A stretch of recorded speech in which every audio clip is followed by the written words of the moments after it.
Good morning all and welcome to the ordinary meeting of Council for Wednesday the 27th of April. I'd like to now call the meeting open at 9 a.m. and welcome councillors, staff, Pastor Jordan, welcome. And we have Mr. and Mrs. Hayden with us. Good morning and welcome to you. And welcome to anyone who's watching on live stream. Lovely to have you all with us today. We don't have any leave of absence request, Council, today, other than to acknowledge that our CEO, Mr. Mark Peters, away. He's presenting on behalf of Council in Brisbane, at a forum in Brisbane as a keynote speaker, and General Manager O'May is deputising in the CEO's chair for the purpose of today's meeting. Thank you, General Manager O'May. I'd now like to call on Pastor Jordan Bennett to provide the opening prayers for today's meeting. Thank you, Pastor.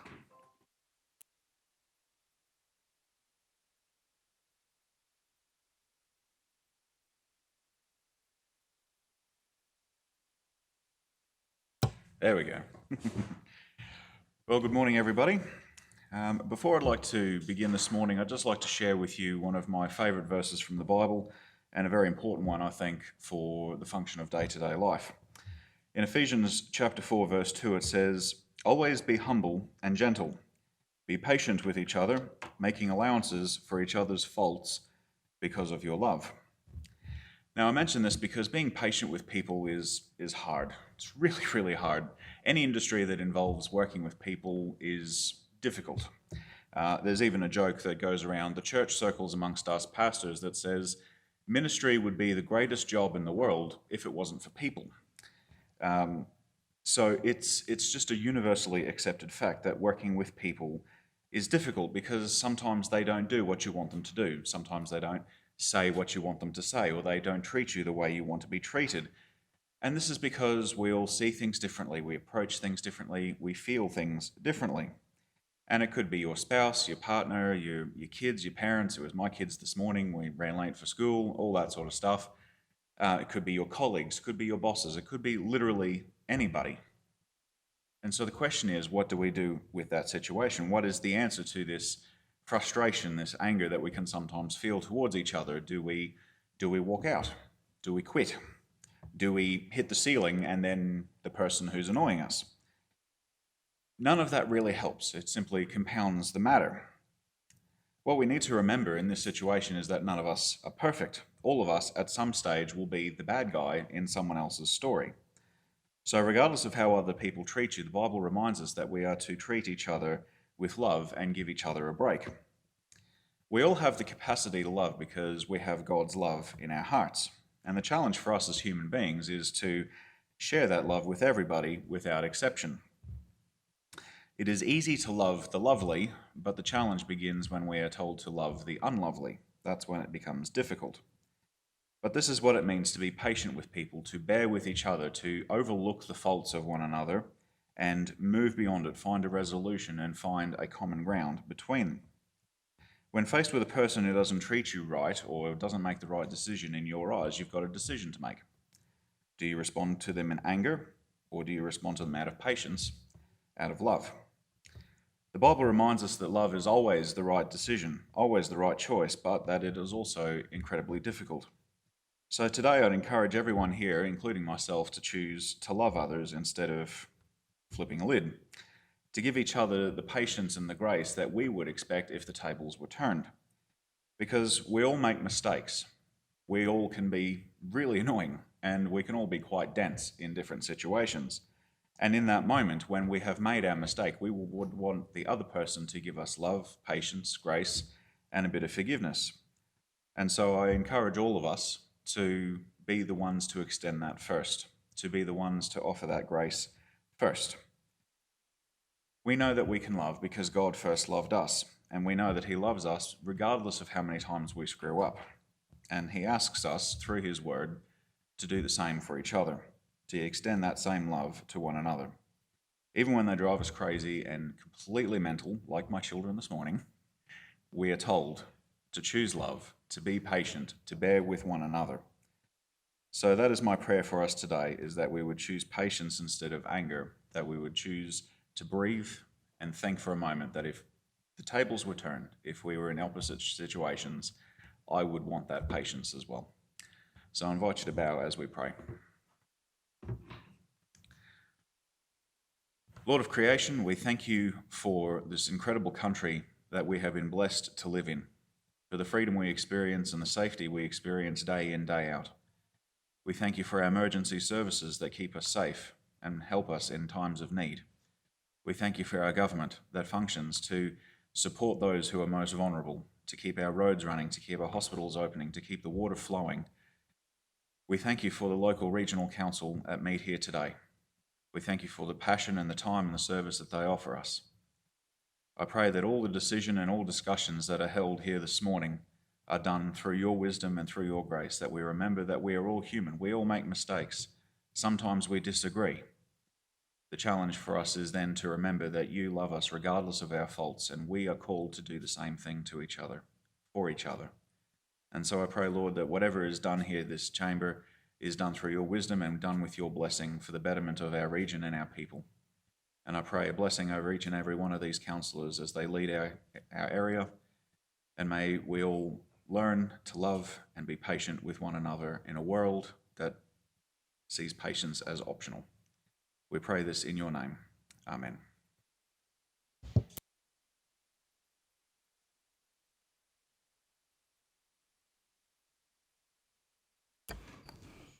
Our sincere thanks, Pastor Jordan. Thank you for your words of wisdom and your prayer. Have a wonderful day. Thank you. Councillor Duff, would you please provide the recognition of our traditional owners? Thank you. Thank you, Mr Mayor. I'd like to acknowledge country and the land where we meet this morning, the Waka Waka land, and acknowledge the elders both past, present and emerging. Thank you, Mr Mayor. Thank you, Councillor. Item 5 on the agenda is declarations of declarable or prescribed conflicts of interest. Councillors, in relation to today's agenda, are there any items you wish to disclose? Thank you. Councillor Jones. Just a perceived on 19.2, it's been dealt with in the chamber, but I just want it to be noted that I'm able to stay in the room and when that discussion starts, but it has been an issue in the past. Just want it noted on 19.2. Mr. Acting CEO, has 19.2 been addressed? Yeah, through you, Mr Mayor. So that was dealt with at the Infrastructure Standing Committee. So unless there's been any change of further information. Sorry, Mr Mayor, and 11.2. 11.2 and 19.2 too there. Both. Yeah. So okay. 19.2 has been discussed in the past, and we've also discussed 11.2, and both times I've been allowed to stay in the room. So I just want that noted. That's all. Mr. So Peter, in relation to 19.2, is there any budget or funding allocation implications for this in the item to be discussed? Is the decision point for council in relation to budget allocation? Yeah, so that item is for council information. There could be discussions, but as Councillor Jones has indicated, that conflict was declared at the previous meeting and dealt with by council. So that can stand unless there's been further information or change of circumstances that needs to be declared. Then that decision, previous decision of council, is fine.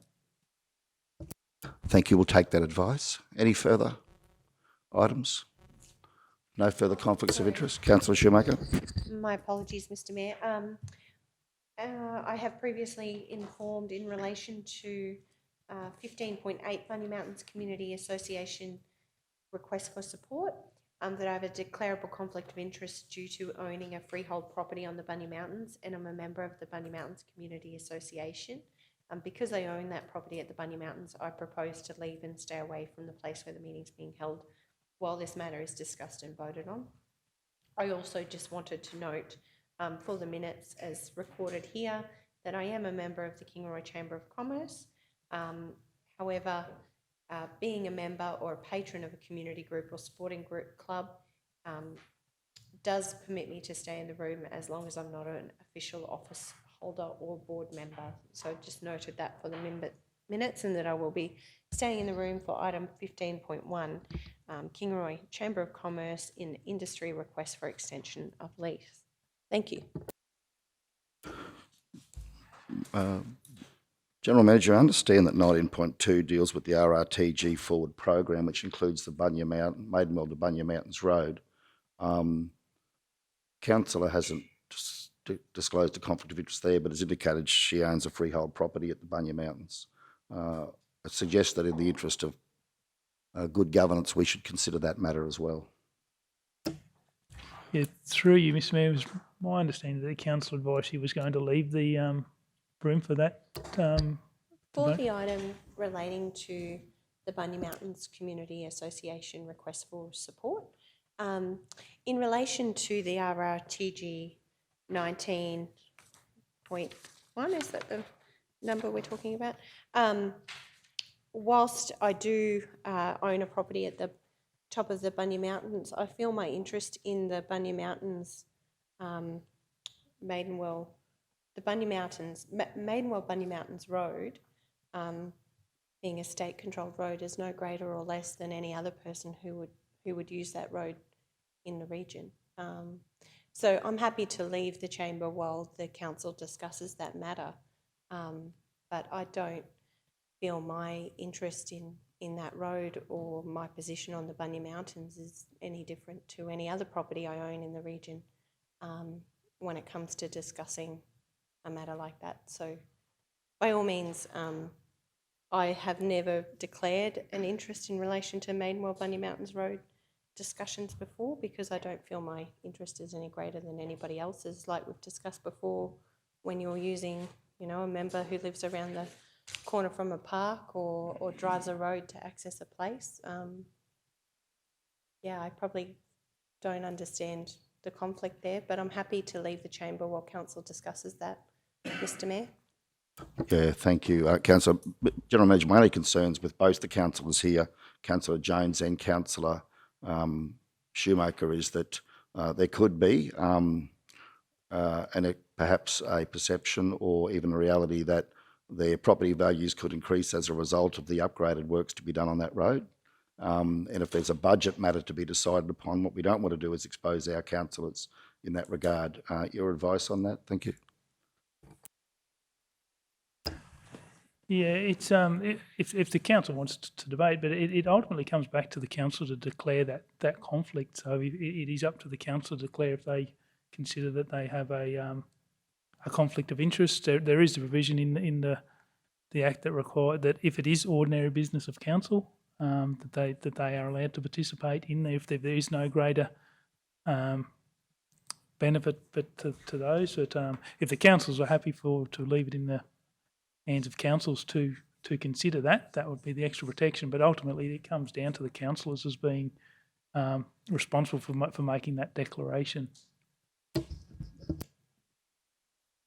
Okay, Councillor Schumacher, declaration. Yes, thank you, Mr Mayor. My property, Tumba Treehouse, is located on Bidbilly Crescent in the Bunya Mountains title estate at the top of the Bunya Mountains. It's not directly located on the Maidenwell Bunya Mountains Road. The Maidenwell Bunya Mountains Road is a main state-controlled feeder road for access to the Bunya Mountains. I don't feel my benefit in any works that are conducted on any road leading to the Bunya Mountains is any greater than anybody else who may traverse that area. By all means, I'm happy for it to be noted in the minutes. However, I would prefer to stay in the room to discuss that item. And I'm happy for council to discuss that, but I don't see my benefit any greater than anybody else. So I appreciate you raising it, because certainly I recognise the challenge with conflict of interest, and but it's on my I've declared that I do own the property, but I don't feel my interest in it, my property value is not going to directly increase because we improve the condition of the state-controlled main feeder road that links to the Bunya Mountains. So I'm probably confused. Oh, look, that could be contested, Councillor.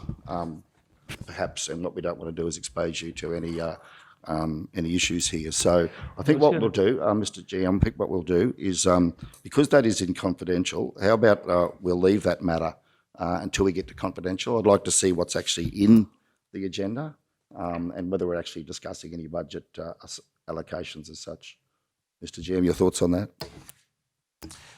Yeah, certainly could. And I understand, Mr. Mayor, that your comments and to the council is really trying to provide that level of protection to the councillors, so that there is that surety, so that it's really around that perceived issue, that if people do perceive that there is an issue, by having a council vote on that does, I suppose, provide that level of protection, that it's not just yourself making that call on the conflict, that it is the council that are deciding on the conflict. So yeah, I think that's where the Mayor is coming from, is that just that level of protection that it provides the councillor, even though you're comfortable with it, there is that opportunity for people to perceive that there is conflicts, and it's exactly the same situation with Councillor Jones. Yes, that being the case, would you like me to leave the room while this council chamber debates this matter? I would feel much more comfortable with that, Mr. Mayor. Thank you, being Councillor. that you've I think that raised would be wise. And I've put my position forward, and I'd be happy to leave while you discuss that. Thank you, Councillor. I have looked at the agenda, and I think, Councillor Jones, it would be prudent if you did the same. I know the matter has been discussed at a committee meeting, but this relates to adjusting the order of current approved TIDS projects. My understanding is that Maidenwell Bunya Mountains Road is at the top of that list. That would be my That's correct, suggestion, Mr. GM. Yes, that's correct. Just in a question to that, excuse me. So it comes down to the individual councillor, GM O'May, if you feel comfortable. And I appreciate the comments of the Mayor and where he's the conversation that's had. I've declared this in the chamber before. The council has voted on it, and there was a majority in the favour that I stay in the room. Nothing has changed any further in my circumstances that I've got on my declarable interests. I don't believe, same as Councillor Schumacher, that I have any further gain. I'm also the chair of the RRTG, and I've discussed it and declared it up there, and that was a unanimous vote that they didn't think that I had any conflict of interest as well. So I struggle with the fact that anything's changed in regards to this road, but certainly be guided. But like I said, it's the individual councillor. We discussed the other day, Mr. Mayor, with your declarations with the KTP in your office, and same thing. We discussed that, and the CEO said it was up to the individual councillor if he felt, or he or she felt comfortable with the decision. It was fine. It came back to them, but it can be endorsed by the council. So I'm happy to leave the room if that's what you wish, but yeah, I can't see any reason why my circumstances would change and I wouldn't be allowed to stay in the room. Yeah, thanks very much, Councillor Jones. I think the only concern I'd had that when this was discussed and voted on previously by Council, I don't think we were voting on budget allocations in relation to TIDS. This is the assignment of funds through TIDS to this road and potentially other roads. So I think a budget allocation with the allocation of funding to a road perhaps sees the matter as a different matter to what was voted on previously. I don't have recollection of what we actually were discussing on the day when we discussed this, but I don't think it was a budget allocation, was it? Yeah, Mr. Mayor, I'm not familiar with what the discussions were on the day either. I'm sorry, but when it was discussed. I believe that the conversation that would have been having the discussion, like once being the roads portfolio and all that sort of stuff, the issue was raised, went through the whole process, declared it here, declared it at the RRTG, and I believe that that discussion would have entailed every aspect of anything to do with the discussions around Maidenwell, Bunya Mountains Road, or any other road for that matter, or Tangerine Creek Bridge. So as I've declared now, and so I believe that conversation would have been had, and my understanding was that it included all aspects of any discussions moving forward in regards to the Maidenwell Bunya Mountains Road and me not gaining any other benefit than any other person in the region. So That was my understanding of that conversation, both here and at the RRTG.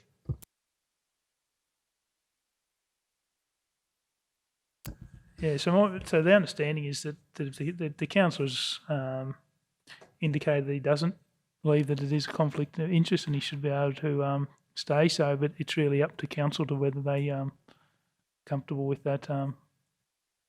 Yeah, so that decision will hold in light of any circumstances changing, unless any other councillor. I will make councillors aware too that as a councillor, you have an obligation to inform the council should you feel that one of your colleagues has a conflict of interest. That obligation under the Act rests with not just the individual councillor, but with fellow councillors as well.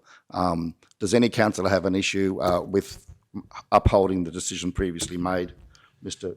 Mr. Mayor, may I suggest that we, I just suggested that we hold this item. This item is until the end of the meeting, and we can probably do some research in one of the breaks on the previous matter and just bring some further advice back. So I think if we hold on making a decision until later in the meeting, that would be prudent. Yeah, thank you, General Manager O'May. So we will consider the matter of Councillor Schumacher in relation to this. Councillor, we have a motion. Does anyone wish to put forward a motion? Councillor. Yeah, thank you, Mr. Mayor. I'd like to move a motion that Councillor Schumacher be allowed in the discussions with regards to Maidenwell Bunny Mountains Road, as I don't believe she has any lesser or greater interest than any other person in the community.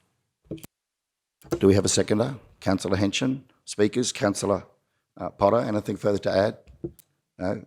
Further speakers? Councillor Duff. Thank you, Mr. Mayor. I just wanted to clarify because I am a bit confused. So if Councillor Schumacher has a property at the Bunya Mountains and we are potentially going to vote to upgrade the road to a bitumen seal, would that not have make her property more valuable? Just through you, Mr. Mayor, to the CEO. I'm just wanting to clear my mind as to Councillor Schumacher and also potentially later on Councillor Jones's issue.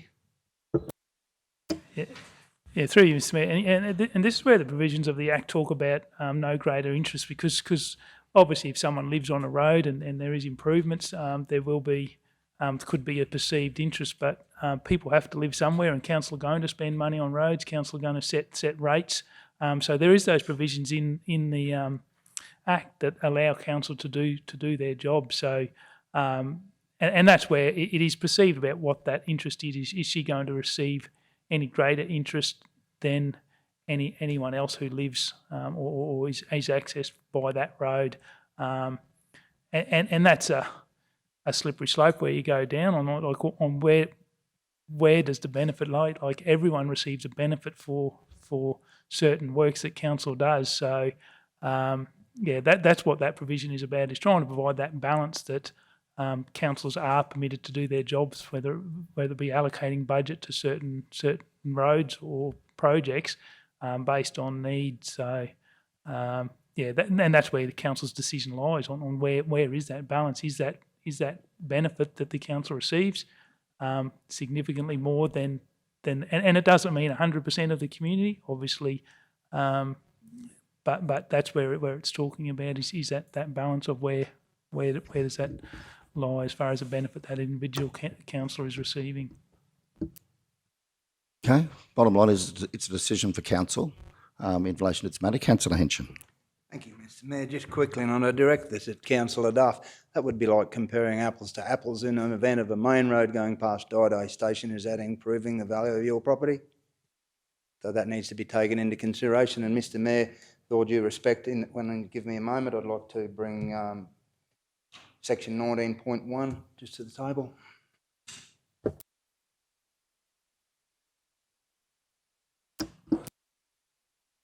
Yeah, we're dealing with this item at the moment, Mr. Mayor. I think that would be.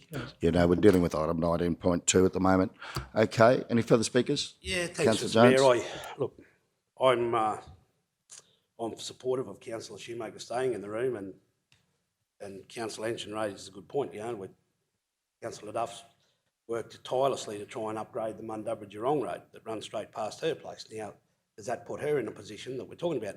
Me personally, we put that road up to the Bunya Mountains. The key words in this whole conversation is the councillor going to be more likely to gain anything more than anybody else in that community. That's the key words.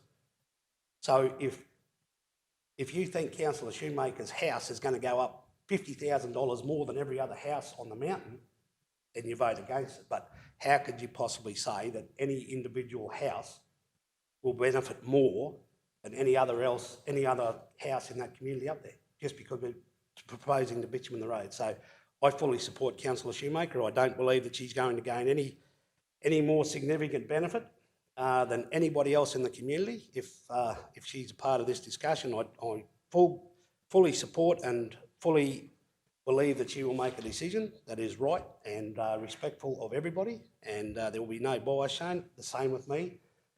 I own the Maidenwell Hotel with my wife. We've leased it out since 2016, and I do not, and I vehemently say this, I do not believe that I gain anything. Councillor Jones, we're speaking to the matter in relation to Councillor Schumacher at the moment. Yeah, point taken, Mr Mayor. So I'm just giving you an example why I believe that Councillor Schumacher should be left to stay in the room and have this discussion. I don't believe that she's going to gain any more benefit than anybody else in the community at the Bunya Mountains. You put a compelling argument. So, Peter, where Councillor Schumacher gets no more benefit than any other person up on the Bunya Mountains, that's what the provision talks to, correct? Yeah, through Mr Mayor, yeah, that's what we're talking. It's class as ordinary business of council, and that's... I think you've made a good argument, Councillor Jones. Okay, so we have the motion. We'll go to the vote then. If there's nothing further, Councillor Potter, we'll go to the vote. Okay, those in favour of Councillor Potter motion? Okay, carry unanimously. Thank you all. That matter's dealt with. Can we bring Councillor Schumacher back in? Thank you. Councillor Schumacher will now participate in 19.2 as resolved by Council. Okay, Councillor Henson, you had an issue in relation to 19.1. Thank you. Mr Mayor, thank you. I'd just like to ask a question directed at Councillor Duff in 19.1. I believe, is there any reason that you could have a conflict there in the event that you may lease a property in relation to the KTP or within that area, in office space? Okay. On my register of interest, can I disclose that Councillor Duff does utilise part of the office space in our premises and does sublet part of that space. That's correct, Councillor Henson, as you would have noted from my register of interests. Councillor Duff, would you like to speak to that matter as raised by Councillor Henson? Thank you. We're still on item 4 in relation to conflicts of interest. I'm happy to leave the room if you want me to on that one. But I think what's prudent here is that, Councillor Duff, you and I both leave the room. We allow Council to discuss the matter. So again, this was discussed by Council, but I do have a potential for a conflict of interest in that while I don't, as Councillor Schumacher and Councillor Jones, I don't own a freehold property. I do lease a property which aligns to the Alfred Street car park, which was directly aligned to the pathway that leads through to the KTP. For the purposes of my accounting practice, Councillor Duff does on a commercial basis sublet from our company some office space there in the absence of any office space being available in Kingaroy. Councillor, I think it's prudent that we both leave the room and allow the Council to decide on item 19.1. Would you agree? To leave the room, Mr Mayor. Yeah, so could I call forward now Deputy Mayor Jones to now chair the meeting while Councillor Duff and I leave the room and allow Council to make a decision in relation to our participation in 19.1 as to the KTP. I would also suggest that perhaps it then also gives rise to an issue with 15.1, where actually there is the pedestrian crossing that leads into the pathway to the office that we lease. That directly adjoins the building that is going to be that is being leased by the Kingaroy Chamber of Commerce. So I would ask Council if you could please consider 15.1 and 19.1 in relation to any conflict of interest by myself or Councillor Duff. Before we leave, does Council want any further information into that in relation to those? We're with you, Councillor Henson. Thank you. Thank you, Mr Mayor. And the question was merely directed at, I guess, some clarity from Councillor Duff as to the purpose, private or business, like that, some clarity around that, if she could allude to that.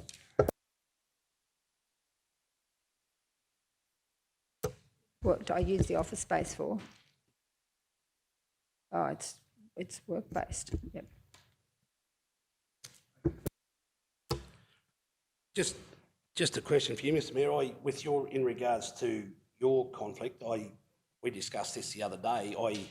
Whether or not the only thing that I believe that we haven't discussed as far as you staying in the room is, it just come to my attention now that Councillor Duff is leasing some office space off you. The rest of it, the 15.1 and all that, I thought we voted on that the other day, discussed it, and it was a unanimous decision for you to be able to stay in the room. So unless you feel that you've got a conflict now with Councillor Duff leasing office space off you, I don't know why you would need to leave the room in that regard. I think, Councillor Jones, my concern is that perhaps circumstances have changed in that Councillor Duff now does sublet some space, one room from our firm, and that I'd certainly be more comfortable if council considered it and made a resolution either way, in terms of my own protection and for that of Councillor Duff. Yeah. So just before you leave the room, Mr Mayor, can I ask the question of both you and Councillor Duff, do you believe that you're going to gain anything further or anything above any other person in the community because Councillor Duff is leasing that office space off you? Because that has a lot to do with the bearing of the decision that's going to be made. Look, it's a decision for council, so please, I'm not seeking to influence you. In my view, do I think that because I rent an office that you know has a pathway that leads onto the main street where the KTP works are and where the Chamber of Commerce are leasing a building from council, do I think that'll benefit my business? I would expect not. We work wholly and solely, all bar one client. All of our clients are primary producers.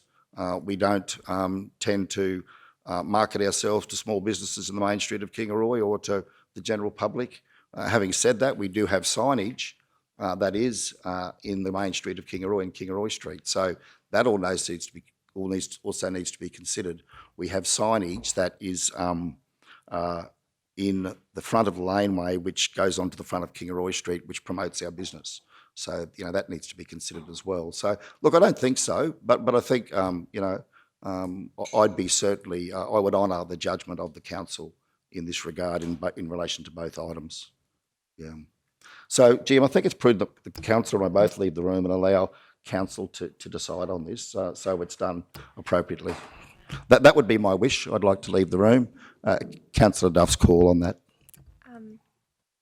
I just had a question in relation to Councillor Duff's conflict. I just wasn't aware of you subletting a space from the mayor at his practice. Just possibly, when did that start? Is that a long-term arrangement or lease, or is this I'd probably like to understand more around the actual lease arrangement that you have. Yeah, look, there is no lease in place. Okay. It is simply a week-by-week arrangement whereby Councillor Duff comes in and uses office space because she doesn't have anywhere in Kingaroy to work. So she uses our office, has her printer there, uses her laptop there.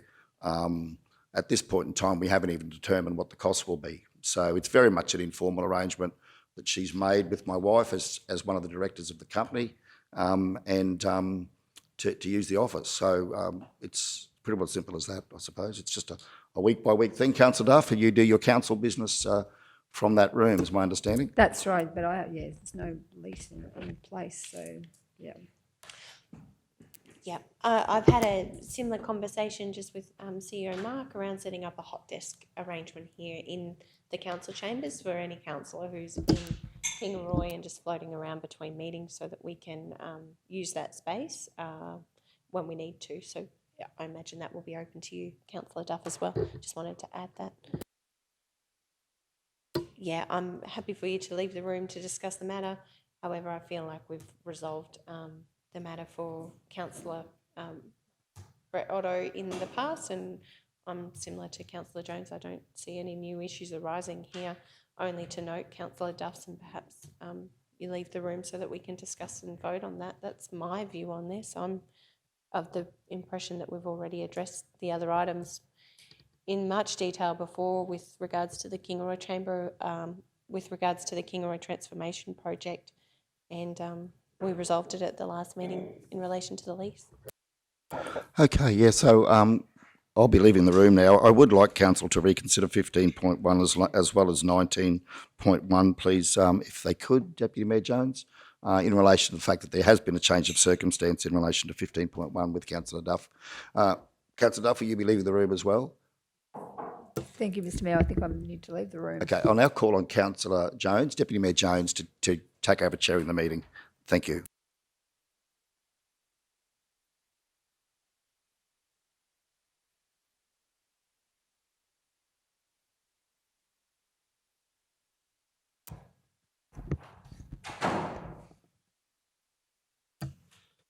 Okay, so the Mayor and Councillor Duff have left the room, obviously for the remaining councillors to have a discussion on whether they should be allowed to stay in the room in regards to items 15.1 on the agenda, the Kingaroy Chamber of Commerce and Industry request for extension of lease, and the 19.1 Kingaroy Transformation Project cost review. So I guess I'll open up to Councillor Henson. Any comments, discussion around this? Do you want me to give a bit of introduction? Acting GM, please give the introduction.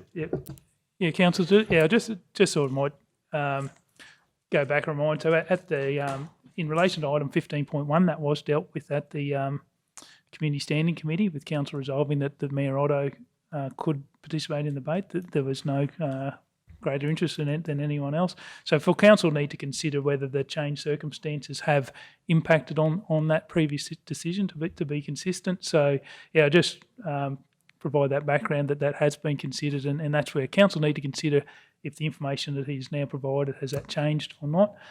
In relation to Councillor Duff, I just urge council probably to consider her conflict in relation to the matters that we're dealing with. So in that she is leasing a premises in the CBD, whether the relationship, whether it's leased off the mayor, is relevant to these items, or whether that's a separate conflict. So just urge council just that the conflict is in relation to these items we're discussing. A personal arrangement between a councillor and another councillor or something may give rise to a conflict in certain circumstances, but that's where council need to be comfortable what you are deciding the conflict is about, particularly in that case. So just over to council. Councillor Henson. Thank you, Deputy Mayor Jones. Yes, I just, in the interest of open, transparent council, I thought it probably quite important that Councillor Duff note that could possibly be, as Councillor Schumacher has alluded to when I came into council, and Councillor Schumacher the same, we were offered office space anywhere within council facilities throughout the South Burnett. Now that, myself, be it in Wandai, be it in Kingaroy, you know, we have space there. So I was a little disillusioned as to why a councillor, any councillor, would want to participate in another building. And if you were, and there was ever going to be payments, would it not be beneficial to perhaps use some vacant spaces to help other landlords or business owners out? But I would be a great supporter that councillors use council facilities with the support and the backing we have by our wonderful staff behind the scenes. So that was my intention to bring it to the chambers today. And as I said, our conflict of interest, perceived, declarable, and our register of interest is open there to the public, all the public to see. And again, I reiterate, an open, transparent council was the reason I brought this forward. Thank you, Deputy Mayor. Thanks, Councillor. Councillor Potter. Yeah, thank you, Mr. Mayor. Look, personally, I don't think the Mayor has any greater or less interest with regards to 15.1, because I know we've got to vote on that one as well. He wanted us to do that one. So I really do think that, dare I say, we're going a little bit too far sometimes. But look, I really think that there's, you know, whether I need to move a motion with regards to 15.1, do we have to move them individually? Through you, Mr. Deputy Mayor, it's up to you. If you're comfortable putting them to, I would move them separately for each separate council. Council, you need to, but you could include both 15.1 and 19.1 if you consider that it's the same issue. If you're not comfortable with the same issue, I would move them as two separate resolutions, but really in council's hand. But you could, if you're comfortable, the conflict is the same and is I'd probably like to move them as two separate issues because I know the Mayor has at one other time declared a conflict with the KTP. So, but I'm more than happy to move a motion with regards to 15.1 that Mayor Brett Otto be allowed to stay in the room because I don't believe his interest is going to be greater or less than any other person in the community. Just in regards to that, councillor, listening to the Mayor's comments in regards to myself and Councillor Schumacher and budgetary discussions and how it affects all that sort of stuff, when we discuss the KTP and the lease and all that sort of stuff, he was concerned about that with us. Now, I have no issues and I fully support what you're saying, but I just want to draw attention to the fact that there was a comment made in regards to having budgetary implications or discussing how we allocate funds or how we do it. So all that is part of that conversation as well. But I support what you say. So do you want to move something and then we can discuss it and go from there?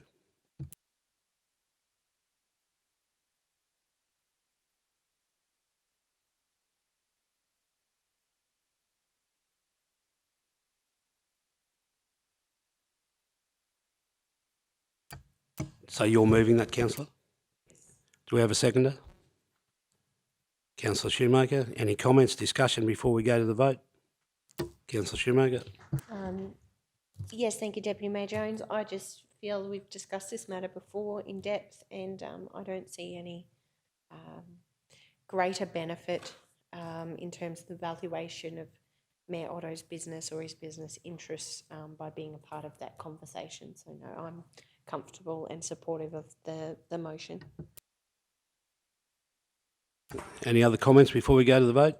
Okay, so the motion put forward by Councillor Potter, that Councillor resolved that Councillor Brett Otto has in the matter item 15, and notwithstanding the conflict, Councillor Brett Otto may participate in the matter, discuss and vote upon it. All those in favour? Okay, carried 4-0. Okay, we now move on to Councillor Duff's issue. So do we want to have a discussion around that? Open to the floor now and any comments, discussions, and before we decide to put something to the chamber. Councillor Potter? I just would like, acting now, I would just like clarification. So are we voting on 15.1 with Councillor Duff as well? Yeah, through you, Mr Deputy Mayor. Yeah, I would suggest you deal with that conflict now on 15.1, the matter. So the matter that we are talking about is the Kingaroy Chamber of Commerce and Industry request for extension of the building, the council's building, the old Trend Centre building. So that's item 15.1 that we're dealing with. So yeah, I'd suggest that you consider Councillor Duff what conflict that she has in relation to that item. So just on that clarification, or Councillor Henson, you go. Yes, sorry, just 15.1 also, folds over into 19.1 in the confidential section. I just wonder, Mr Acting CEO, whether we dealt with 19.1 first and go back to 15.1, because that maybe there's some overriding issues there. Perhaps, yeah. Your thoughts? In the hands of the chair, whichever order you need to do them. But yeah, I do say council probably need to make sure, like you've got, what are the issues that we are trying to, what is the conflict that you have identified?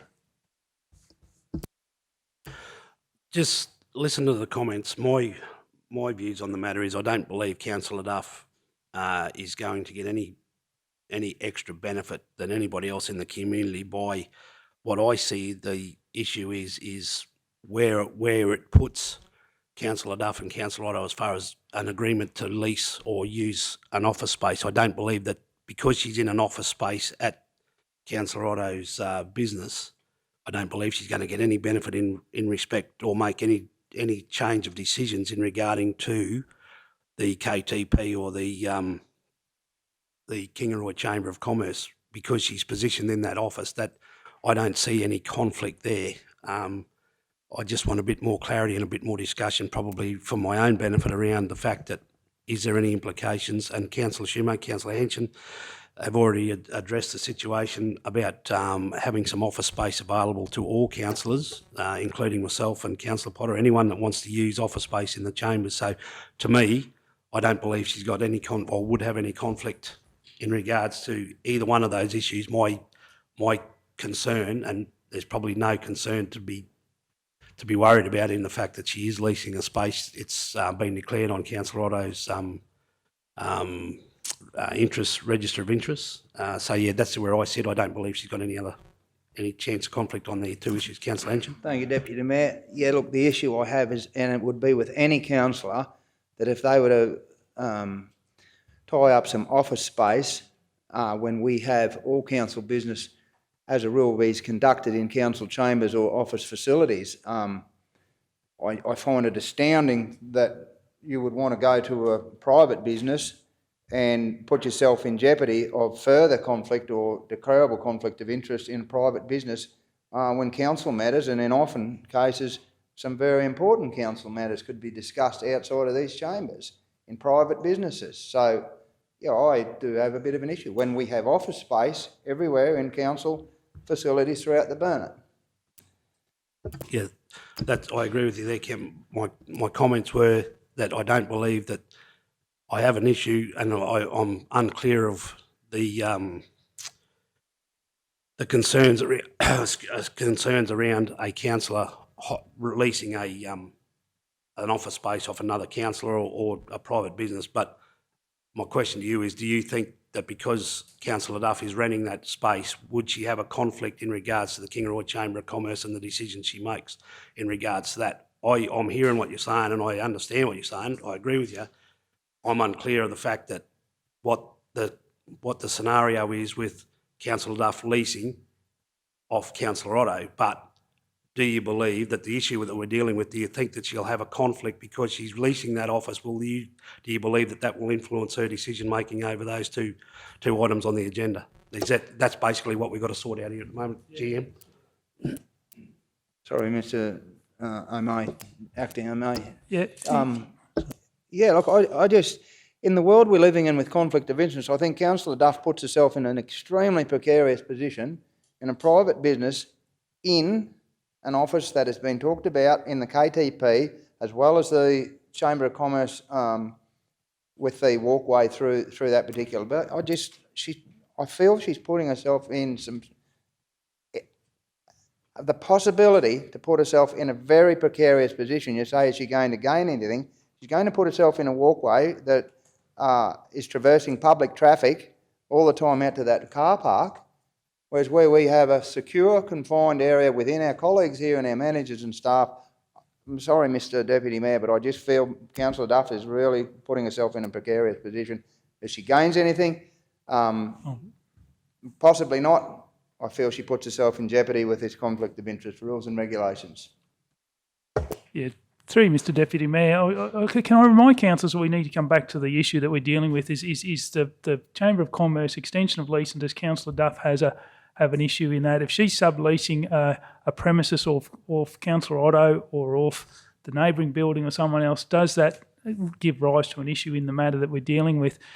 Council has just resolved that the mayor who leases a building in there hasn't got a conflict of interest in relation to this item.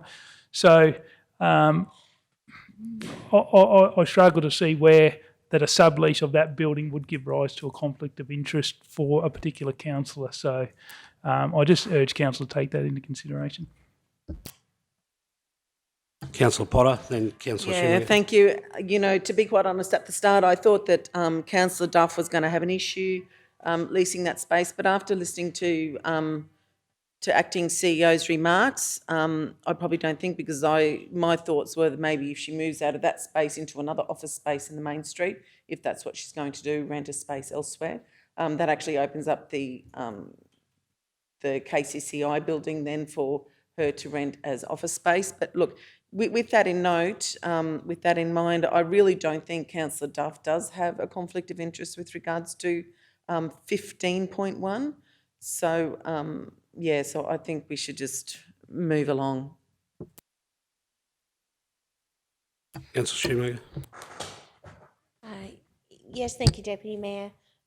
I feel it's great that we've had the conversation and understand the situation. However, based on the items here that we are discussing today, I do not feel Councillor Duff has any greater interest, or does she serve to gain any benefit from the two decisions that we're discussing today. So I'm comfortable in acknowledging the perceived conflict of interest, but certainly don't feel it should exclude them from being part of the discussion. Thank you. Happy to, further to that, happy to move a motion that Councillor Duff stay in the meeting. The Councillor Duff has a declarable conflict of interest in the matter, and notwithstanding a conflict, may participate in the matter, discuss and vote upon it. Being 15.1, Kingaroy Chamber of Commerce and Industry request for extension of lease. Thank you, Deputy Mayor.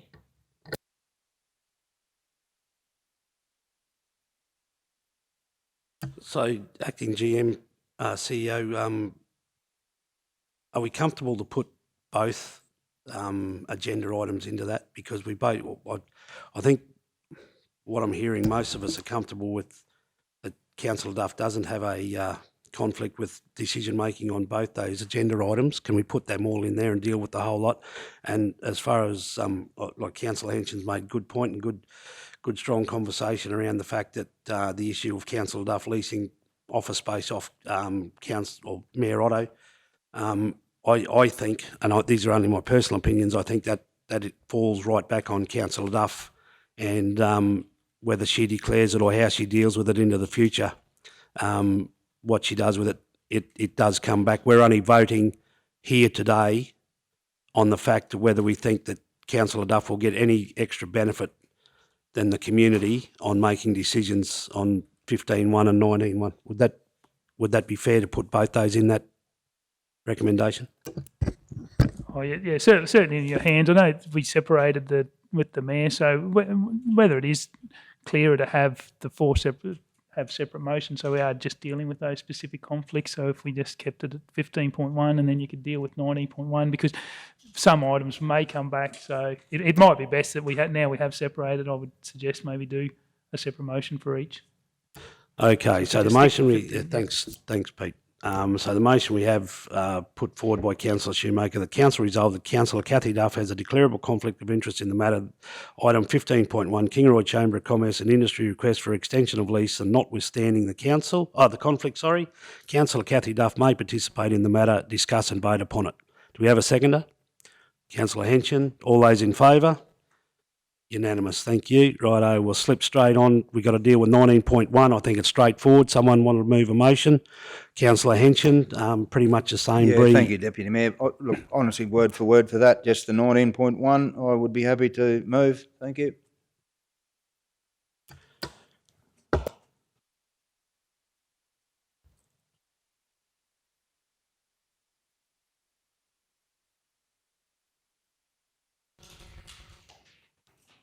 So again, that the motion we'll have in front of us is that Council resolve that Councillor Cathy Duff has a declarable conflict of interest in the matter. Item 19.1, 19.1, sorry, bring them ahead here. Kingaroy Transformation Project Cost Review. And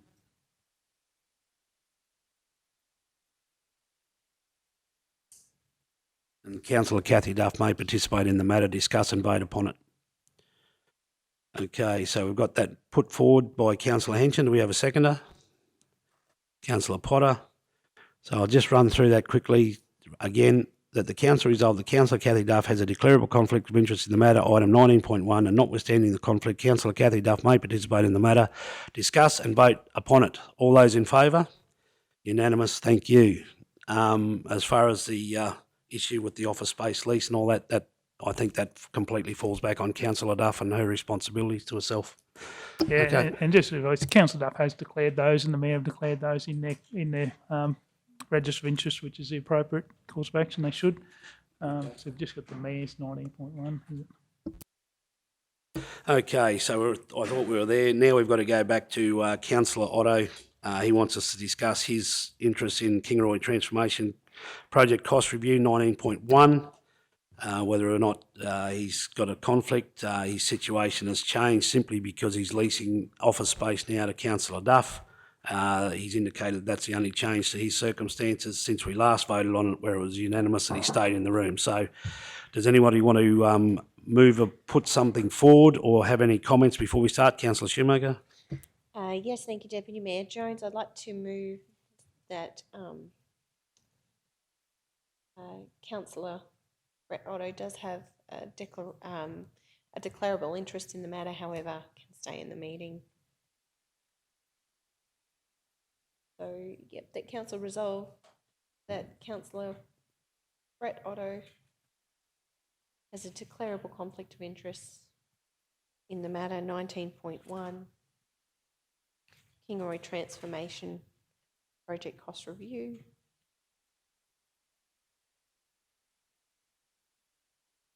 And notwithstanding the conflict, may participate in the matter, discuss and vote upon it.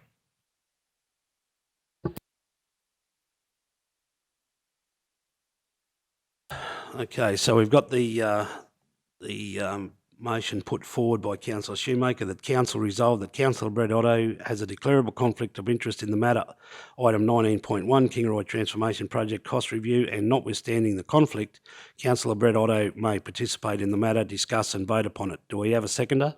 Councillor Henson. Any discussions before we go to the vote? Councillor Schumacher? Yes, thank you, Deputy Mayor Jones. I just wanted to acknowledge that this matter has been discussed in detail in the past.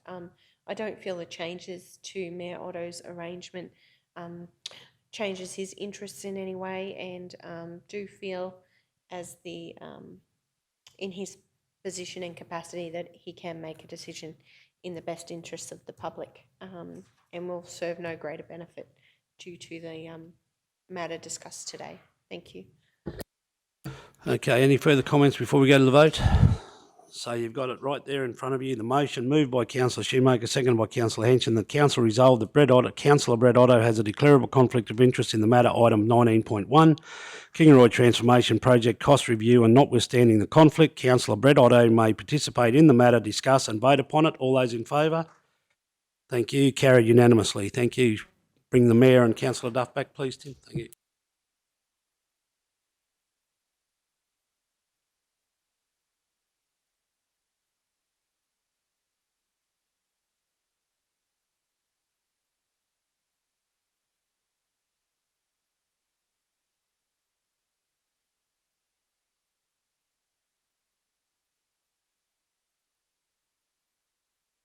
Okay, now we are up to, get my agenda back here.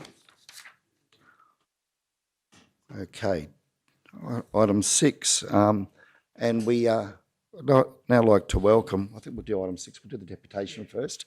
Like to welcome Mrs. Moya Hayden to come forward up to the lectern, if you could. Thanks, Moya. And Moya's going to present a deputation to council. Good morning and welcome, Moya.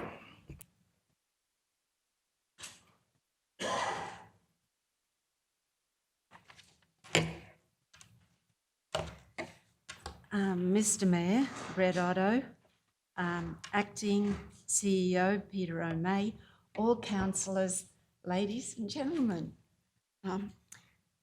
Laurie, my husband, and I are here today simply to give credence and put faces, all right, in front of a letter which hopefully will be read today, and to support the community who live on the Burt Road.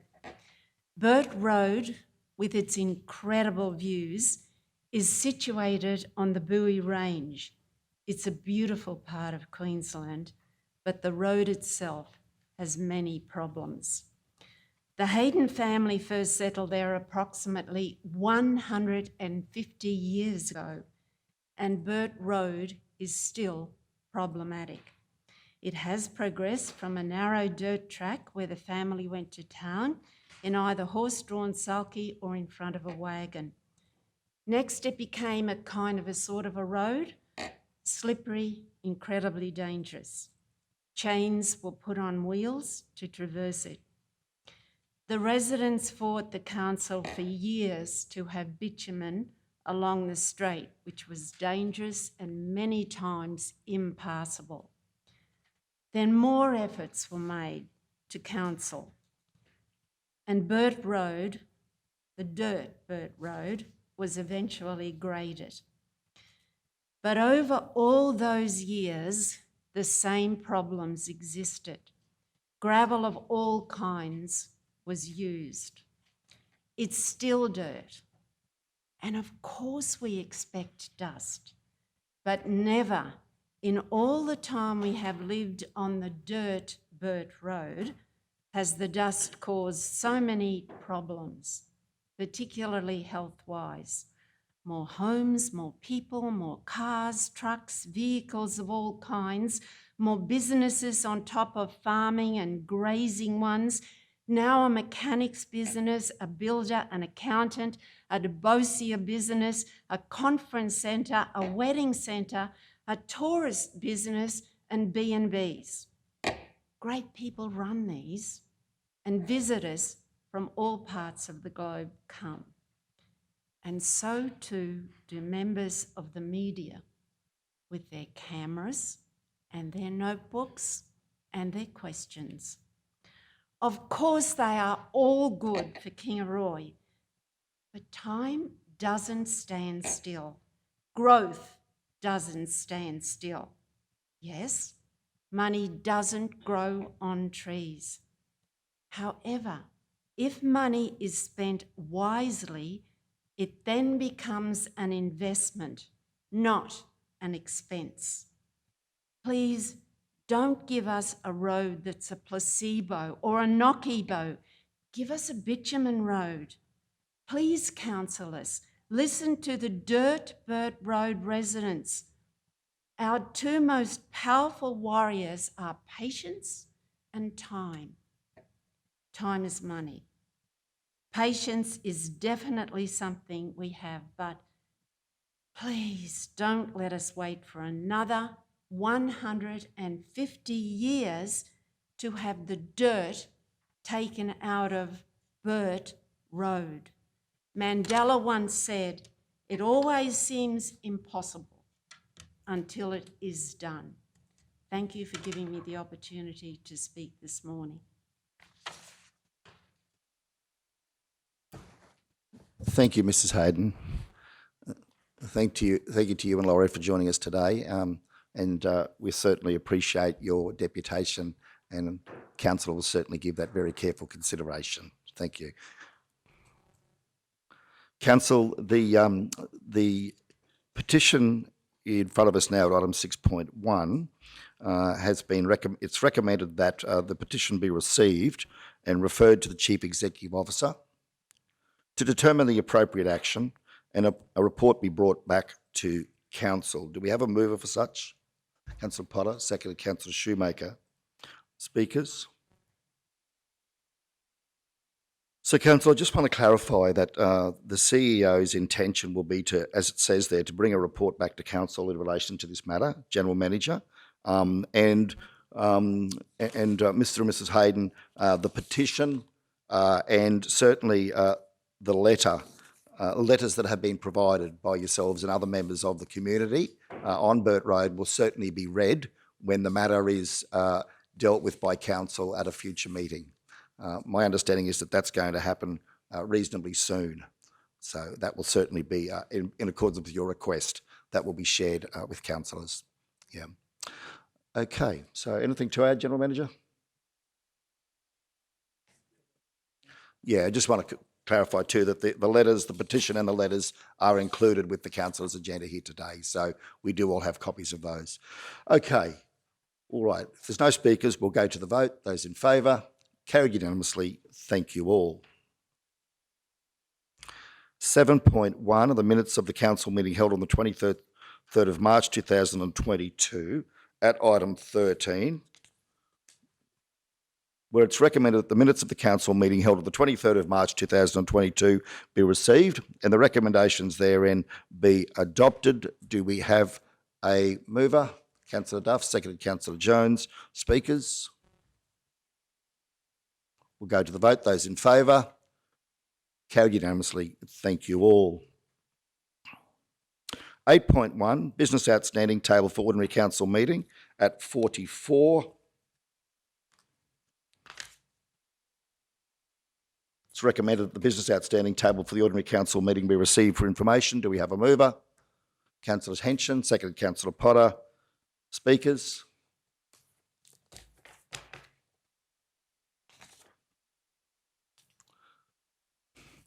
Okay, if there's no speakers, we'll go to the vote. Those in favour? Carried unanimously. Thank you all. 9.1, notice of motion donating replaced mowers to community groups at 83. This matter was considered at a standing committee meeting where it's been recommended to council that the mowers being replaced in the 21-22 budget be offered by way of donation to local community groups that are an incorporated association located within the South Burnett LGA, provide a local community benefit through an expression of interest, with priority given to those groups maintaining or offering to maintain a council or council-controlled land asset, and with clarification that responsibility for insurance and all ongoing costs will rest with the recipient organisations taking ownership of the mowers. Do we have a mover? Councillor Schumacher, seconded Councillor Duff. Speakers? Councillor Potter. Yeah, thank you, Mr. Mayor. Look, I just need to make sure that the groups are not-for-profit involved in this. It doesn't sort of say anything about that, but I'm assuming that the groups should all be registered and also not-for-profit groups. Should any of that be written in there? Okay, General Manager, your thoughts? Do we need to clarify that to say incorporated associations that are not-for-profit? Yeah, it's probably, in council's hands. You could certainly add that to the motion. Bree, can we just add that in there? Incorporated association that is a not-for-profit. You comfortable with that, Councillor Potter? Yep. Councillor Schumacher, Councillor Duff. Okay, good, thank you. Further speakers? We'll go to the vote. Those in favour?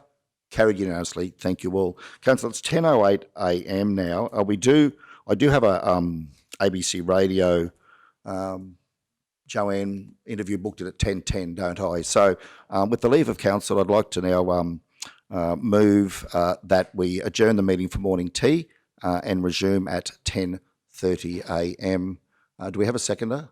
Councillor Henson. Those in favour? Carried unanimously. Thank you all.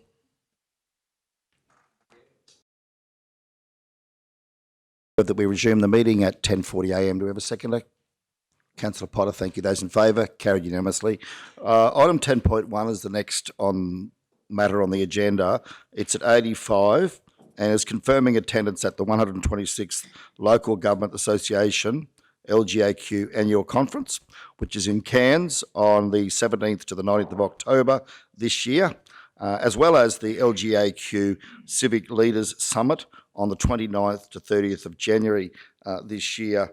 This matter has been discussed at a standing committee meeting where it has been recommended that Mayor Otto and Deputy Mayor Jones attend the 2022 LGAQ conference as delegates, and the following councillor attend as an observer.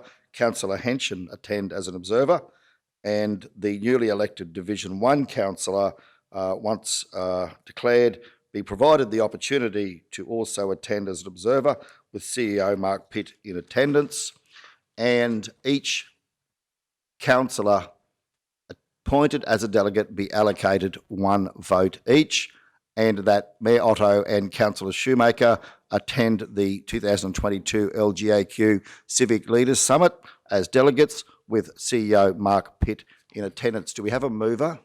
Yes, we do. Councillor Schumacher, seconded. Councillor Potter. Speakers? Councillor Jones. Yeah, just quickly, I just want to bring to the attention of the chamber, Mr Mayor, that at this stage it looks like I will be having a knee operation on the 27th of July, and all being well, I will still be attending the Cairns conference, but I just want to say hopefully everything goes to plan, and I'm up running marathons, and I'll be in Cairns. But I just want to acknowledge the fact that at this stage it's temporary booking, just waiting for confirmation. Thank you, Councillor Jones. Further speakers? We'll go to the vote. Those in favour? Carried unanimously. Thank you all. 10.2, the Annual Operational Plan 21-22 Implementation Progress Report for the period ending 31 March 2022. That is 87, where it is recommended that the Council's Annual Operational Plan for 21-22 Implementation Progress Report for the period 1 July to 31 March be adopted as presented. Do we have a mover? Councillor Duff, seconded Councillor Henson. Speakers? Councillor Duff. Thank you, Mr Mayor. I just wanted to ask about the Crossan swimming pool. I've had 2 people prepared to do it, and they're just concerned about the conditions of the application, and I just wanted to comment from the manager. Thank you. Thank you, General Manager. With your lead to the manager. Thank you. Thank you, Mr Mayor. Just reporting back to the councillors, we are preparing a report for the next Community Standing Committee to give you the detail in the number of meetings and some of the I suppose the schedule that we've had to try to advertise and meet with people to talk to them about the actual opportunity to apply for the pool manager's position. The feedback so far is that some of the potential contractors are finding it very difficult to understand the requirements that we've put together in that documentation. Things around insurances, liability, management plans, supervision plans for the pool. So we offered to sit down with some of those people that have inquired to just work through and demonstrate to them in detail what is required. And the feedback has been that some of the pool managers see that it is a little bit over the top, and the cost of acquiring insurance today, the new laws around supervision is quite strict, and they're concerned about those requirements as well. So, we'll bring this back in a report to council, but there's also other things to consider. It might be that we need to consider looking at employing that officer, like a pool management officer, actually by council, and then council would have those costs of insurance and liability. And we just need to have a look at how that would work. How would council employ an officer? How would you employ them on weekends, public holidays, all those penalty rates, and whether or not it would be much dearer for us to employ the officer in-house or a contractor. So in the past we have felt that it's been with a contractor. But in this case, the difficulty of having or getting someone out at Proston, we may need to look at alternative arrangements. So we're happy to bring that back in a future report for council to consider at the next Community Standing Committee meeting.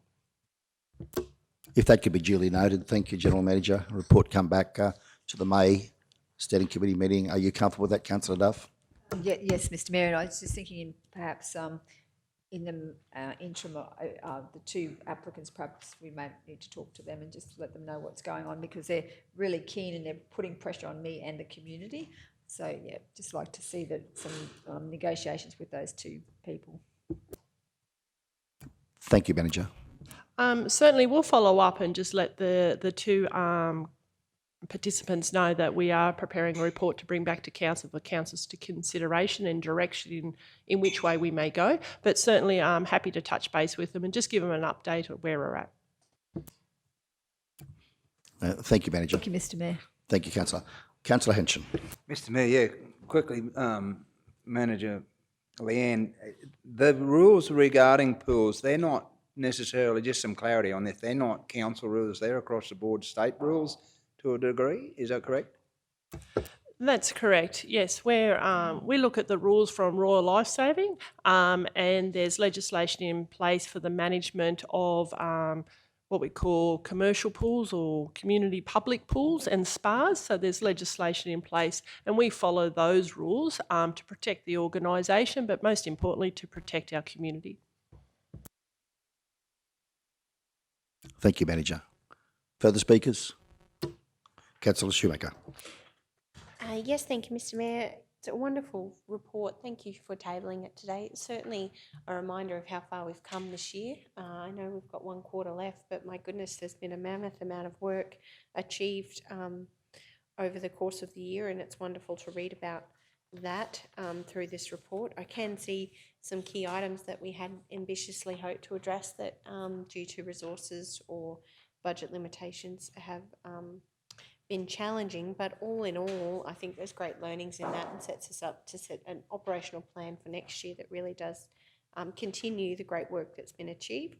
I just had one question in relation to page 9. We've got it listed as the continuation of implementation of a maintenance management plan for transport assets, but we're there talking then about the litter vac and pavement scrubber and spray trailer and sweet streeper, and for councillors and relevant staff to attend the demonstrations, which I know occurred in October, and there's been plenty of conversations about the importance of that equipment. I just wondered, in terms of the actual program for the maintenance of our CBD footpaths and furniture, I know we'd established the CBD working group, and whether there was maybe a report or some more information coming back as to where we're at. I know we were having the budget conversations about the resources, Pete, but I've just noticed around, certainly around Kingaroy, a real need, particularly now that the footpaths are new, to really start stepping up our cleaning practices. General Manager O'May. Yeah, through you, Mr. Mayor. Yeah, so as you indicated, we did establish that CBD working group. At the last meeting, we resolved to go and get the eco-vac and start testing that.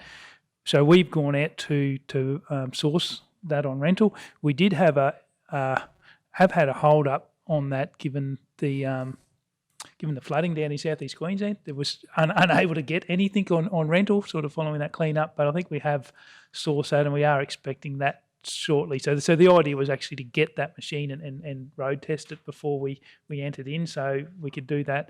I haven't got the update, but I will for the Community Standing Committee, make sure we've got an update on where that is. But I know they had a hold up talking to the suppliers on them straight after the flooding that they couldn't get onto them. So, but I think we have sourced, last time I was talking to the guys who have sourced them, I'm just not sure when it turns up.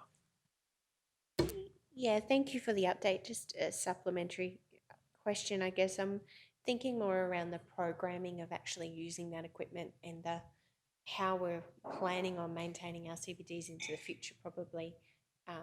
Thinking about that process, we talked about infrastructure and parks and gardens, and Councillor Duff and Councillor Jones working together to put together a program based on what we're currently doing and what we're looking to do. Just notice, there's so many things that have changed in the Kingaroy CBD of late, and simple things like the changes in curbs and these sorts of things are making it harder, or items or litter and leaf litter is gathering in places where maybe it hasn't before. So just sort of keen to see we're working toward that program. GMO May. Yeah, through you, and that was probably the idea of ground testing that equipment, so we could ground truth our capacity as far as how long it would take to clean the CBD, and so that program, the guys have developed a draft program, but our confidence until we actually get the machine and find out how long it does take, how long it does to even go in between the towns. So yeah, it was really, we've got a draft program developed, but we just really wanted to use those couple of to ground truth our estimations on how long it will take to clean the CBD and say how often somewhere like a Proston or Wondai, how often those CVDs will need to be done so we can schedule it in. So yeah, it is really a work in progress. But until we get that machine on and ground truth the time it takes and the issues that we encounter, we've certainly got that program in a draft state at this stage. Yeah, thank you for the clarification and for the work that's happening. I think it's a really important project. Thank you, General Manager. Councillor Duff. Thank you, Mr Mayor. Just on page 149, the centralised procurement, just wondering how that's going, because I'm still getting complaints, and one from a IT in Wondai saying that it never had a chance to quote. So I'm just wondering, interested to have a comment on where that's heading and how we're going with making sure that everybody gets a chance to quote. Thank you, General Manager. Thank you. Through you, Mr Mayor. I had a conversation with our procurement manager the other day to get a status update on that, council, on the procurement. We're fully resourced down there now with extra staff. As far as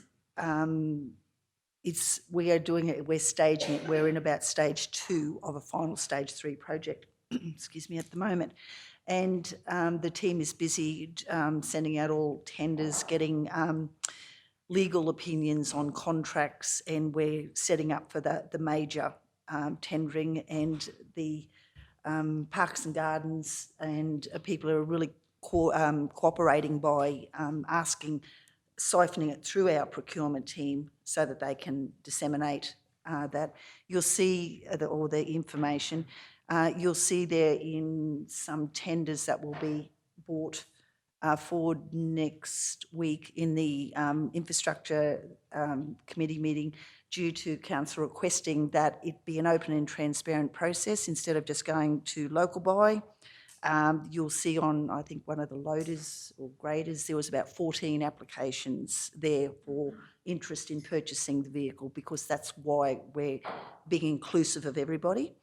There's still some bugs there to iron out. A lot of times when we do investigate, when people are saying they haven't had an opportunity or whatever, we do go back and have a look. And I know that the team is very active in sending them out, even though if they're not on our preferred suppliers list or, at panel arrangements.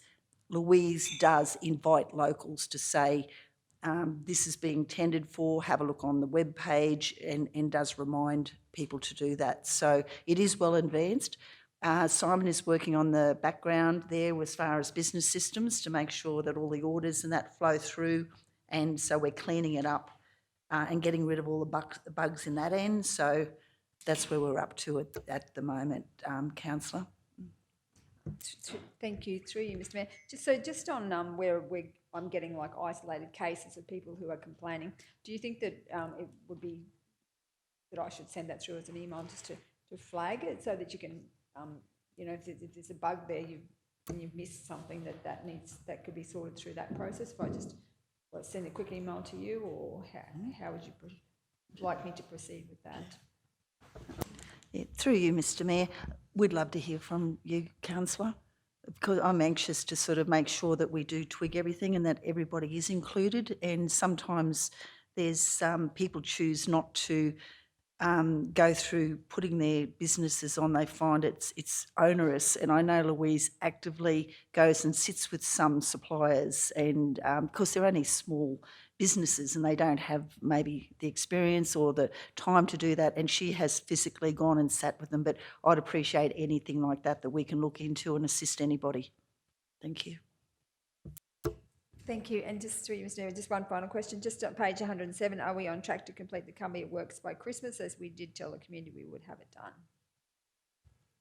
Okay, General Manager. Mr Mayor, I'd have to take that under advisement. I'm not even sure of that project.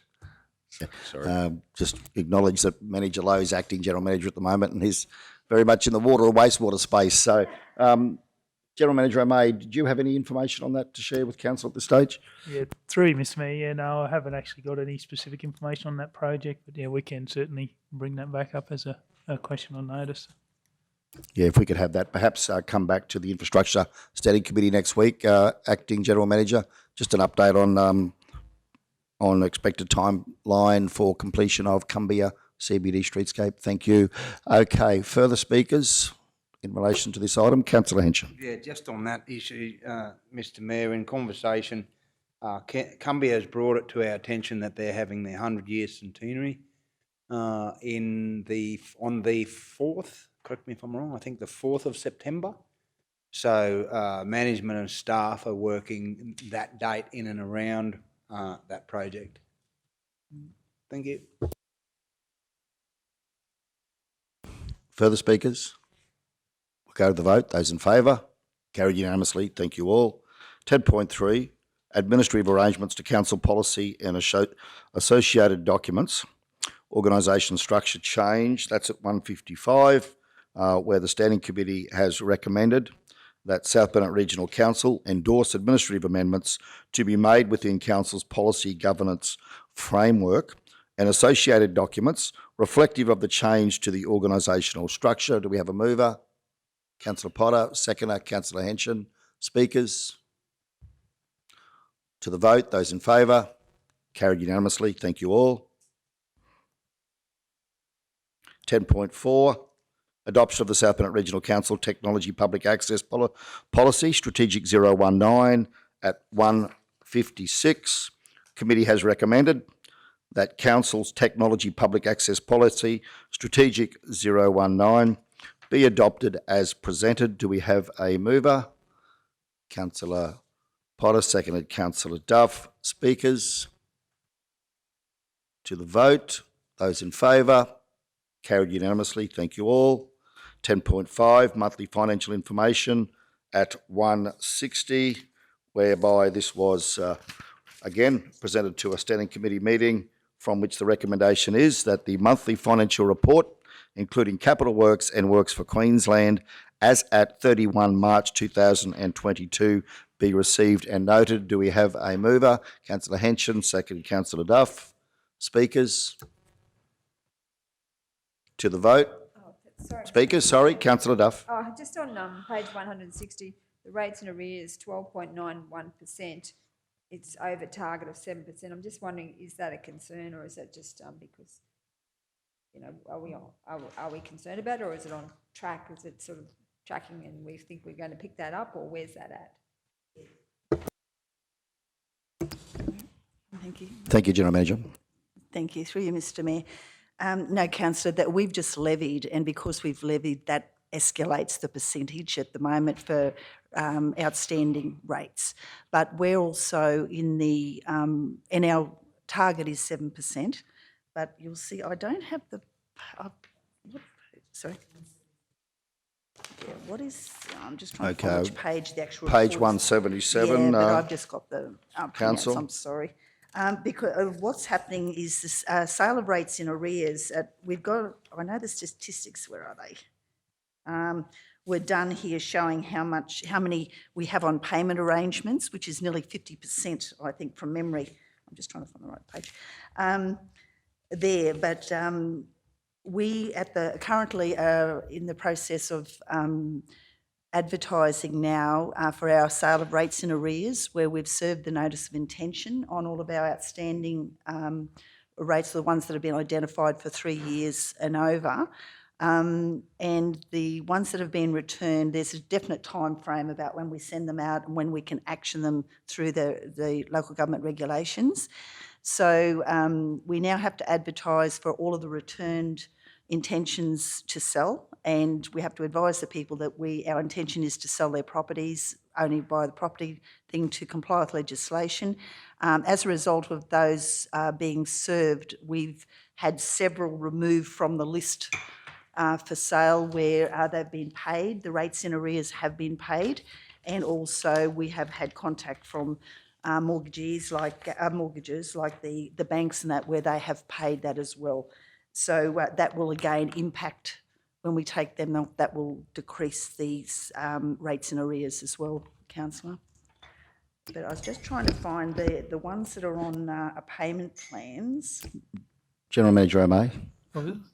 Sorry, Mr Mayor. Yeah, I was just going to add that it was noted that the rates actually discount period closed on the 21st of January. So this report is right at the end of March. It would have been just after rates have have cleared. And you can see by the graph each year they do as the year goes on, we do drop some of those off. So the rates in arrears at this time for this current financial year will be very similar to where they were last year, and probably are slightly better than the 2020. But yeah, would expect those to tail off as people catch up on in April and that with those missed payments, those ones that missed the discount. Thank you, General Manager. Thank you, General Manager. Just clarifying, so that the council discount period for the 10% ended on the 21st of March.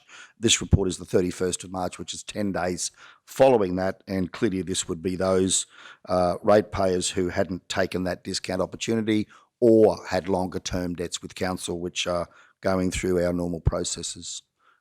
Yeah. And sorry, Mr Mayor, through you, Mr Mayor, just to clarify that there's 44.45% of the $7+ million for rates and arrears are on arrangements. They have payment arrangements in place. So even though we're getting the money, the arrangements, they're still showing up as being a debt as well. So 50% of, virtually 45% are already on arrangements. So those percentages are a little bit skew there too, Councillor. Yeah. You comfortable with that, Councillor? Yes, thank you, Mr Mayor. Thank you, General Managers. Okay, further speakers. Councillor Schumacher. Yes, thank you. Thank you for the report. Look forward to the third quarter forecast meeting and presentation to councillors in May to workshop.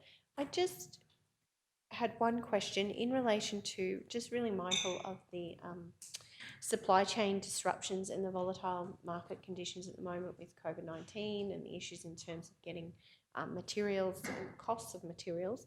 I'm just wondering, in terms of that capital expenditure program, it says we're currently sitting at 23.36 million, which equates to about 70% of our total budget spend, which is actually really impressive considering the challenges faced. But I am mindful that coming into that final quarter and the carryover projects and things that we've had in the past, just with that workshop that's coming up, I'd really like to understand our capacity to deliver on those projects by the end of the year, or early start to have some conversations about, where we're actually positioned, if we're able to deliver on those projects, or whether we need to consider,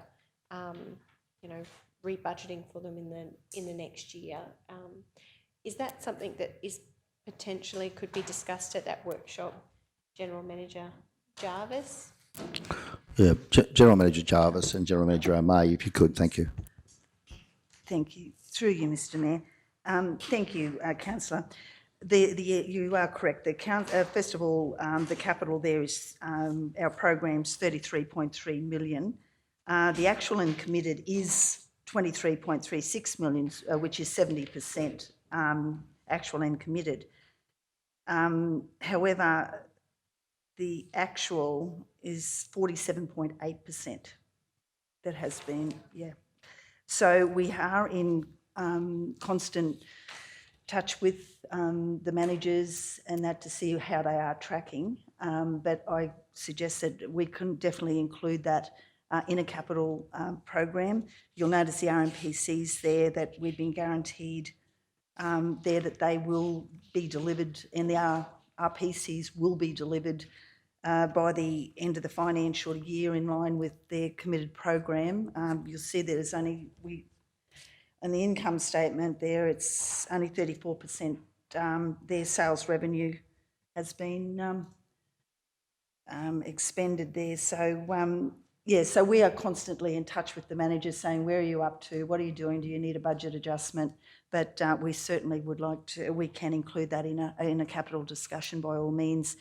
We do have one, I think, from memory, a capital workshop, I think it's the 7th of May, but I'm not sure of the actual date. And we intend to deliver a depreciation explanation prior to discussing the capital as well, Councillor, but we can certainly add that as well. Thank you, General Manager. General Manager O'May. Through you, Mr Mayor. Yeah, so most definitely, Councillor Schumacher, that third quarter review will be that. Is going through. We've been talking to the guys about projects that they've identified that won't be spent this financial year, and there are some significant ones in there. We've got examples like the BBRF application at the Wandai Pool. So a substantial amount of that grant funding will be spent in next financial year. So it's just identifying where those will be spent. Number of the Works for Queensland projects, we try and make sure that the guys are budgeting a split rather than trying to have the dreaded carryover, is actually budget as accurately as you can what components will be delivered in this year and what will need to be identified in next quarter budget. So that third quarter review is essentially, as you've said, assessing each of those projects and where we are at and what can get delivered. So yeah, we need to basically identify and rebudget them, so we're not just assuming that they can carry over. So it is. So that's the whole purpose of that third quarter. We'll do exactly what you're asking. Yeah, that's fantastic. And I guess as part of that, I know the dollars are one part of it, but the resources are equally a giant part, particularly those internal resources. And yeah, I can just see some of the challenges there. So I think that's a really good opportunity to get realistic about what in the current conditions we can deliver and what we should set ourselves up to deliver next year. So yeah, thank you. I appreciate the information. Look forward to that discussion. Thank you, General Managers. Councillor Potter. Yeah, thank you. I just want to take note in the report that the report said that in March there was 171 rate searches, Mr Mayor, which I think is pretty incredible. Thank you. Yes, indeed. Thank you, Councillor. Further speakers? To the vote, those in favour? Carried unanimously. Thank you all. 10.6 is the bulk water treatment chemicals contracts at 203. This matter was discussed at a committee meeting where it has been recommended by the committee that contract SBRC 2122-12 be adopted as presented. Do we have a mover? Councillor Henson, seconded Councillor Potter. Speakers? Go to the vote. Those in favour? Carried unanimously. Thank you all. 11.1, consideration of accepting property access on Kingaroy Kooyar Road, Toorong, servicing lots 3 to 7 on RP 178853 as a council road asset. That is at page 210, where there is a report with recommendation provided. And the recommendation there is as presented. It has 3 parts to it. The first part being that South Bennett Regional Council considers accepting the service road providing access to lots 3, 4, 5, 6 and 7 on RP 178853, Kingaroy Kooyar Road, Toorong as a council asset, and adds the asset to council's road register.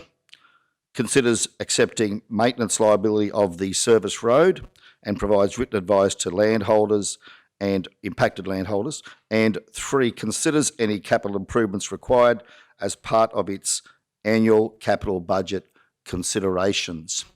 Do we have a mover for such? Mover? Councillor Schumacher. Do we have a seconder? No? Yes, Councillor Henson. Okay, speakers. Councillor Schumacher. Yes, thank you, Mr Mayor. I think this one, the report was pretty self-explanatory. This is one of those cases where a prehistoric development has occurred and the road that actually users in the area, landholders in the area are using, it says in the report actually falls to the responsibility of the landholders. Good to see you, Manager Kevin. I just wanted to understand, it says in the report that if we actually support this recommendation, we then taking on that service road as part of our capital and maintenance program moving forward, and that it would be considered for works into the next capital works program. I just wanted to understand, it does say that you are going to come back to us with the many other circumstances like this in the region, and I just wanted to understand, I guess, if we take this on board some of the expectations, conversations that may have happened from the landholders in the area. I wasn't aware of this one. I'm not sure it went to standing committee. Just guess keen to hear your insight in terms of if this is a long-standing issue. It feels like from the report it is a long-standing issue for these residents. And I guess if we do take it on board as a road, take the liability of this service road. I know there are others that we've discussed in this region, certainly out in Hivesville, where we've looked at similar circumstances and not followed through. So I'm probably just keen to understand how this one's been brought forward in the history and some of the engagement that's happened around this particular road. Okay, to you, Manager Searle, through General Manager Lowe. Thank you. Thank you, Mr. Mayor. So there is a report coming to next week's Wednesday's Infrastructure Standing Committee, and that's looking at all of the known previous requests that Council have had for requests for undertaking maintenance on roads that we previously haven't maintained, and this particular one is contained in that report. Yeah, so there is some advice in this particular report that highlights that. There are a number of, since going through that assessment for the infrastructure report for next week, there are a number of roads that are may not be exactly similar to this, but certainly service roads that run parallel to a main road that we currently don't maintain, and the expectation is that the landholders will do that. I think from memory there's close to 18 kilometres that we've picked up from previous customer requests. And as I say, that quite in-depth report that we've compiled for next week will have all of the other customer requests that we have in relation to service roads and roads that we currently don't maintain but have had requests. Thank you, Manager. Mr. Mayor, I'm wondering if it's possible to lay this matter on the table until we've actually had that discussion at a standing committee meeting. Go to Councillor Duff first, and then we'll come back to your procedural motion. Councillor Duff. Thank you, Mr. Mayor. I was going to move an amendment that we actually accept the service road providing access to lot 3, 4, 5, 6, etc. Because I know that General Manager Jed, who was the acting General Manager and has now gone on leave, he actually was met on site with the applicant who raised this issue, or the one of the landholders on that road who was actually maintaining the road, and more or less, well, he indicated that it just should be a road that council maintains. It's not, it doesn't fall into the same category as the unformed roads that the report's coming back on, that it's actually a road that council should actually maintain. And I'm thinking, I believe that he was led to believe that this road would be included at this particular meeting. So I'm just wanting to move an amendment that we accept it as a service road, and also the second one that we consider change that to accept the maintenance liability of the service road, and then just leave the considers any capital improvements required. So I'd like to move that as an amendment. Okay, before we do so, Councillor Potter's had a lot. I'd like to hear from Councillor Potter, and then we'll come back to both Councillor Schumacher and Councillor Duff. Councillor Potter. Thank you, Mr. Mayor. Look, reading this in the report was actually the same as Councillor Schumacher. The first time I'd actually heard about this particular one, so there'd been no discussions before this, which I am disappointed about, because we usually like to discuss these things previous to coming to a council meeting. And also knowing that there are so many other different service roads out there that council doesn't maintain, that this is going to cost the the cost to council is going to be tremendous, because we're going to have all those other different service roads from around the area coming back onto council's road register. So look, I'd really love to look at this as a whole, as Councillor Schumacher said, and lay this on the table. Thank you, Mr Mayor. Provide some clarity here. So just a bit of background, just in I suppose to help explain previous acting general manager Brannon's approach here. Yes, certainly he didn't bring it to a standing committee meeting. I believe it was his intention or desire that he would do so.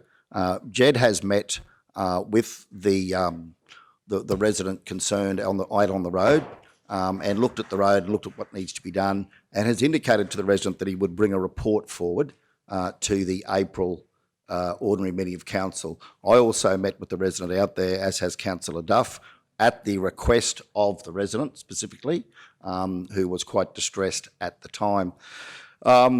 And so General Manager Brennan, having had a look at the road and met with the resident, indicated that he would bring this to the April meeting of council in light of the fact that the resident was keen to have the matter resolved as quickly as possible. I think Jed's mindset there was that the original development was done sometime in the 1980s, probably by the previous Nanango Shire Council, and that had it been done today, the service road would have been a condition of the approval, that the developer actually build the service road for the use of the residents. That never happened. It wasn't part of the approval to the best of our knowledge. Now, Jed wasn't able to get any information or to source any information around the development approval because we are going back some 40 years. So his view was, as expressed in the report and his recommendation, that because we have a number of properties, I think 1, 2, 3, 4, 5, using that road, in Jed's view, that there would be some expectation that in response to that original development approval, council would treat it as a service road. Otherwise, it was unclear as to who would then be responsible for maintaining access. There is no other way that we can get access from DTMR off that highway, according to Jed. So, look, if any of the officers had further clarification on that's the background as to what happened on this one. But we will, but the matter has been raised by Councillor Schumacher as perhaps to be laid on the table. So in order of presentation to council, we'll go back to Councillor Schumacher first to speak, and consideration as to whether you'd like to put that forward as a procedural motion. Excuse me, Mr Mayor. May I be excused? Yes, you may. Thank you. Certainly, Mr Mayor, I think when you put forward a procedural motion, you normally don't have conversation after that. So I Acknowledge that, Councillor, but you didn't put forward a motion. No, fine. In that being the case, I'd actually like to hear from Councillor Jones, being the roads portfolio, and that it is in his division, what knowledge or understanding he has of this matter before we proceed with any further discussion. So I'll just clarify for council, we still have, we have the, I believe, Bree, we have the motion here as it reads on screen, moved by Councillor Schumacher, seconded by Councillor Henshin. So we're speaking to that motion at this point in time. We'll go to Councillor Jones. Yes, Mr Mayor. Well, I would like to get some advice through you from the acting CEO. I have some serious concerns that I want to raise, whether it be now and appropriate, or whether I move a procedural motion after discussing the procedure and the consultation process and everything else that's going on with this particular issue. So is it suitable to speak about that now, or do I wait for the decision and then remove a procedural motion from the floor? So the matter is out for debate. So Councillor Jones, feel free to speak to the motion. Yes. Well, I have some serious concerns, Mr Mayor, because on this particular issue, I received an invitation to meet a certain gentleman on the side of the road, along with Councillor Froloff. That was on, we were supposed to meet him on Wednesday afternoon at about 1:30. We went over time on our standing committee meeting. I done the right thing on the way home and I rang the gentleman and I said, look, I'm on my way home, and he just, I've still got the messages on my phone and other stuff that from there. I said, look, I'm happy to go and attend, and I believe, I'm happy to be corrected, but I believe that you were given information to not attend by yourself. There was nothing passed on to me. So I proceeded to go out and meet that gentleman and spent 3/4 of an hour with him, was very irate, and eventually calmed him down. The next one I'd like to understand is the fact that you acknowledge that Councillor Duff has been with you, and I believe that you may have had 2 meetings on site. I'm not sure. I'm happy to be corrected on that as well. The last time I looked on my employment I was councillor for Division 2, I was a roads portfolio holder, and I was a deputy mayor. Now you've had meetings with, I believe, staff members as well, organised meetings, and I'm yet to have any confirmation or invitations to have any of these, be here with any of this conversation. So I'm with Councillor Potter and Schumacher and probably Councillor Henson, I'm not sure, I'm not speaking to them, but only for phone calls from people that have told me what the conversations have been had, I'm unaware of any of this. So it doesn't sit very comfortable with me that the fact that not only in my division, but as a roads portfolio holder, I haven't had any communications at all. So I'm wondering how that all comes about, and we talk about team and all this sort of stuff and all that sort of stuff. So the Minister said this morning, use patience. I've been very, very patient, but I've come to the point where I do want to have some clarity around why I wasn't involved in this particular issue. And there's been others, but been very patient. So just a couple of questions there in regards to that. And I have conversations. I've got messages recorded on my phone, and I'm privy to what's being said out there. So happy to have any light put on the situation. And so before I go any further than that, and have any conversations around the decision. Thank you, Councillor. Yes, certainly happy to shed that light on the situation. Of course, these matters are never black and white, and as this was very much a moving matter that was quite sensitive to deal with, it would be inappropriate of me to share the personal circumstances of the resident involved in an open meeting. So I'm happy to have that conversation offline because it involves the health and welfare of the resident concerned. The scheduled meeting to which, Councillor, you were invited on that Wednesday at 1:30 p.m. was arranged on the basis that the Mayor's office would call the resident upon completion of the meeting and advise the resident that we were on our way and give that resident half an hour then to meet us on site. That was the arrangement that was made by me through my office with the resident. The resident made an assumption that it was scheduled for 1:30 on the basis that I had indicated to the resident that we would expect that the meeting would finish around 1:30. So there was a misunderstanding there on behalf of the resident concerned. And there are reasons for that, which I won't go into today. Following advice offered to me by the CEO and General Manager at the time, General Manager Brennan, the advice was that I don't attend the meeting, that we cancel the meeting, and on behalf of my office, I apologise that you weren't informed for that. That discussion took place immediately after the closure of that Wednesday meeting, and I think at that time you had probably left the room, and it was remiss of me not to call you and let you know that there had been a decision made after seeking advice from local authorities that the Mayor would not attend the meeting. Later that day, the resident concerned rang extremely upset that we had to cancel the meeting at late notice, but we were waiting on advice from the authorities. Having then done that, in an endeavour to calm the resident down, who was particularly upset, for full disclosure, I was in a meeting with Councillor Duff at the time. The advice was from the staff here that I do not attend that meeting by myself. And then the fellow said to me he was waiting on the road and was insistent that I come out. So I asked Councillor Duff, would she accompany me to that meeting as I'd been advised to not go alone. That's the honest truth. Okay, that's exactly what happened. So I apologise that you weren't invited to that meeting.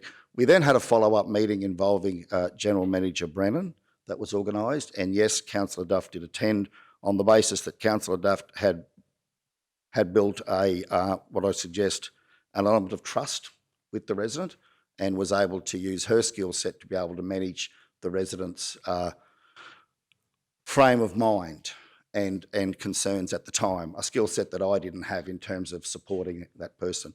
Might sound a cop-out to everyone in the room, but this is what we had to deal with at the time. If you talk to the staff in my office, they will tell you offline that this has been a very, very sensitive matter to deal with. So I apologise, Councillor Jones, that you weren't involved. Can I also say on this matter, there have been reports in the media about the fact that the Mayor has meetings without inviting councillors. There are times when residents will ring me and ask to meet with me and specifically request that other councillors don't attend, or specifically request that their divisional councillor or their portfolio councillor even does not participate. Now, I'm keen to have a conversation as a group, as a team, as to how we handle that, because that is part of being in the seat of the Mayor.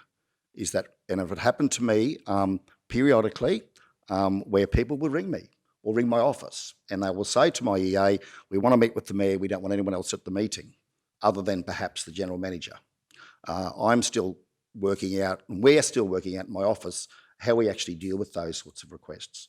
Perhaps it's simply a matter of, and in some cases, they don't even want the councillor informed that they're meeting with the Mayor, for whatever reasons that is, that I'd probably prefer not to go into today, but happy again to share some cases of that offline.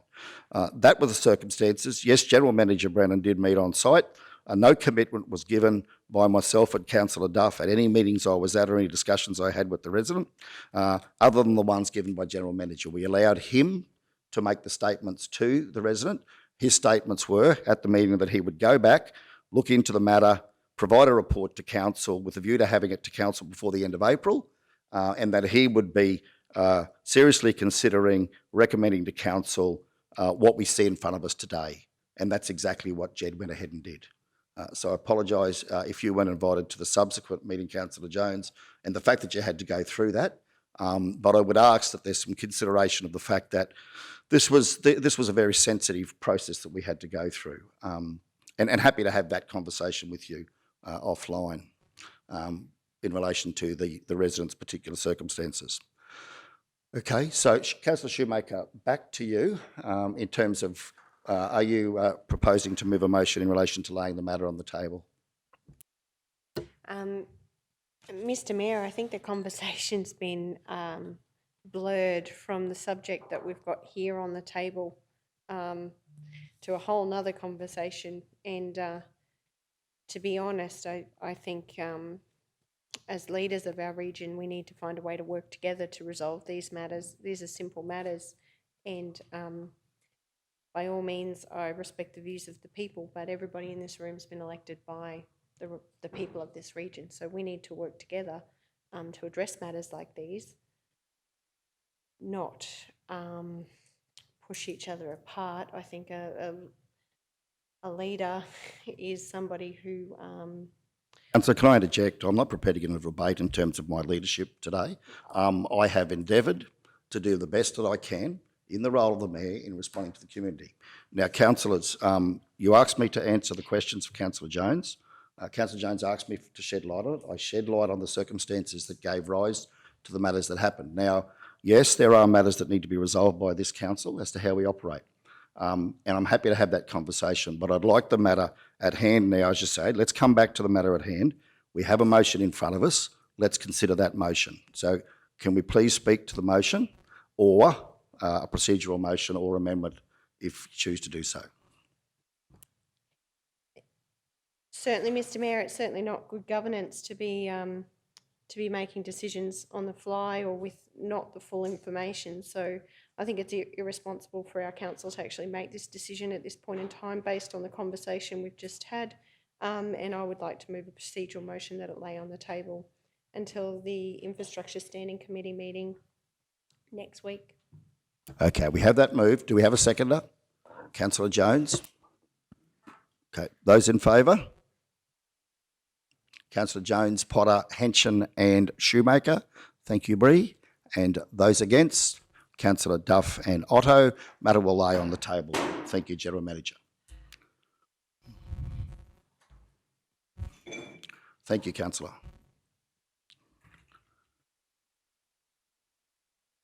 (11.2) Update on the project development for Tangerine Creek Bridge on Kingaroy Kooyar Road, which is at 212, whereby the matter has been considered by the Standing Committee meeting, and it was recommended that South Bennett Regional Council notes the report provided to assist Council in making future decisions regarding roundabout and median infrastructure with a strategic focus throughout the region, and consider nominating an annual allocation to progressively renew roundabout. We're on Oh, sorry, 11.2. Yep. Okay. Sorry. No, I've skipped ahead, haven't I? Trying to wrap things up quickly again. I do that at least once every meeting. My apologies. Okay. Sorry. Tangerine Bridge. That the Mayor works with the portfolio councillor and our local member to advocate to the Minister for Transport and Main Roads as to safety issues on Tangerine Bridge, with a view in the first instance to improving road safety signage and to advance to detailed design as a matter of priority in consideration of road safety issues. Do we have a mover? Councillor Henshin, seconded Councillor Potter. Speakers? Anything further to add through Manager Loeb? Manager Darcy? No? Okay. Are we happy to go to the vote on this one? Those in favour? Carried unanimously. Thank you all.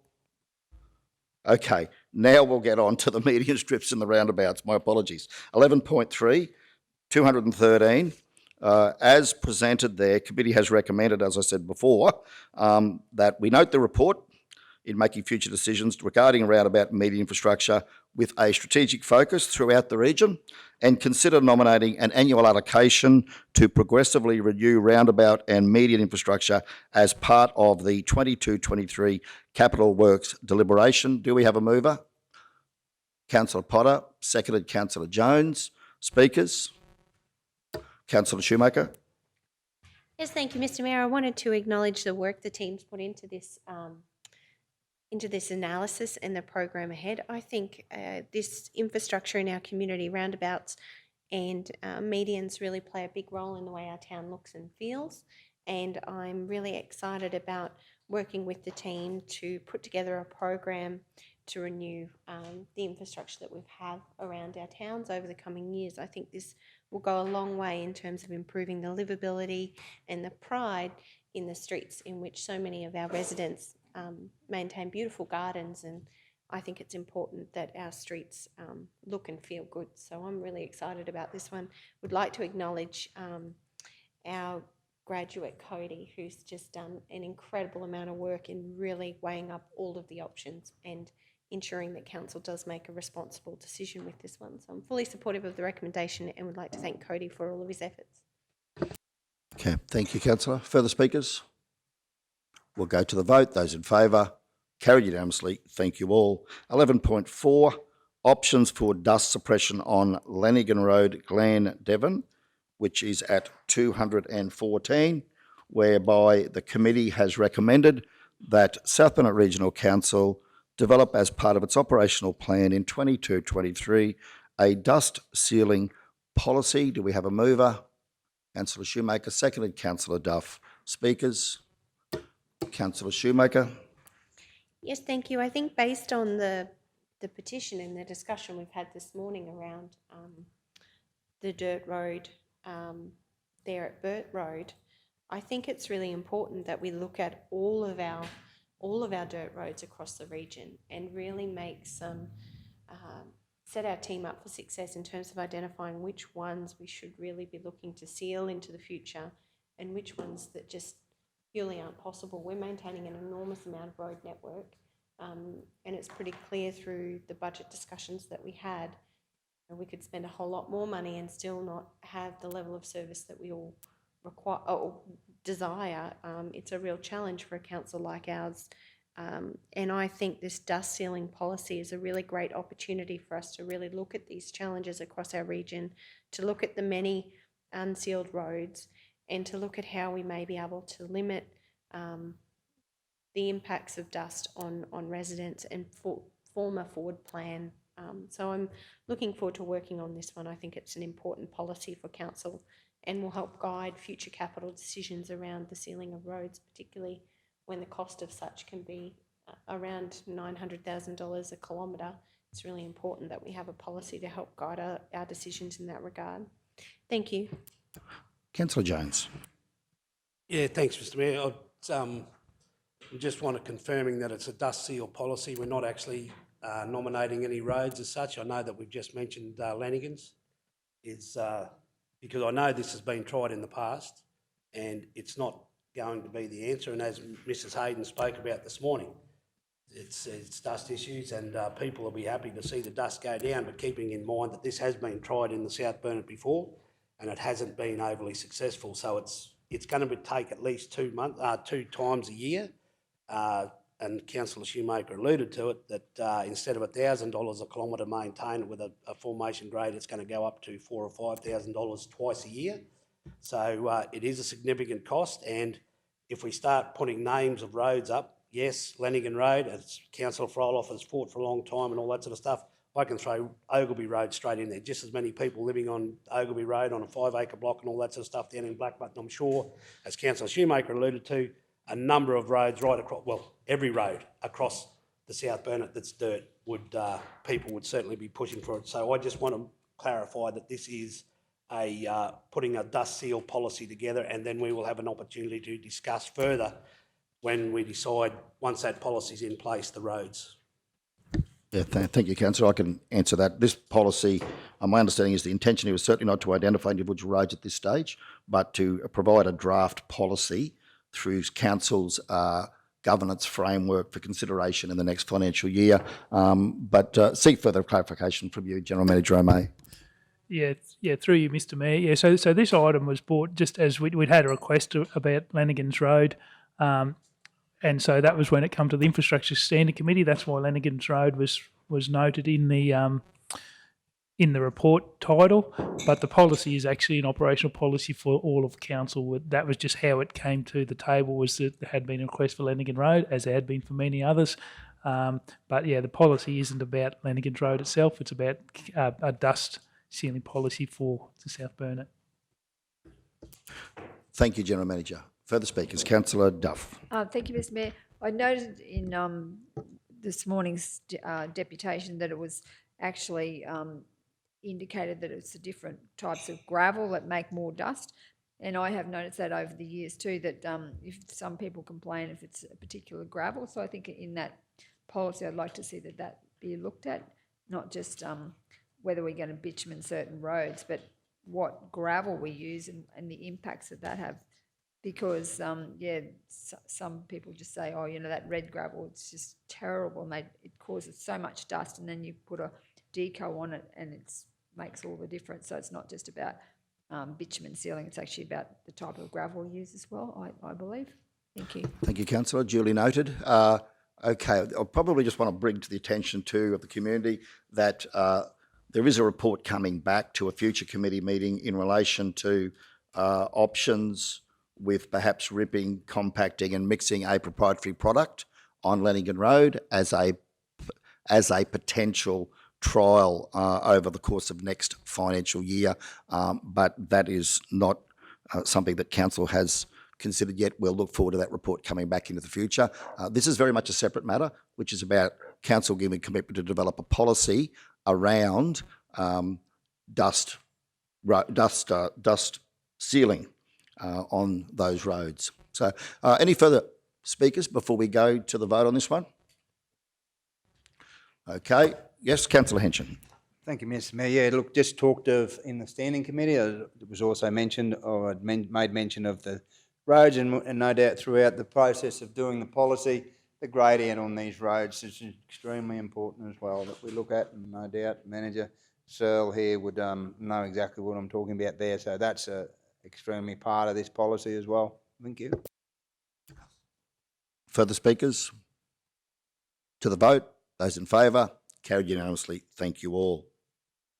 11.5, application for funding under the Resource Communities Infrastructure Fund, round 2 at 215, where committee has recommended South Burnett Regional Council nominate the Kingaroy Mental Health and Youth Hub for funding under the Resource Community Infrastructure Fund, round 2, minor infrastructure project stream. Do we have a mover? Councillor Potter, second to Councillor Duff. Councillor Potter.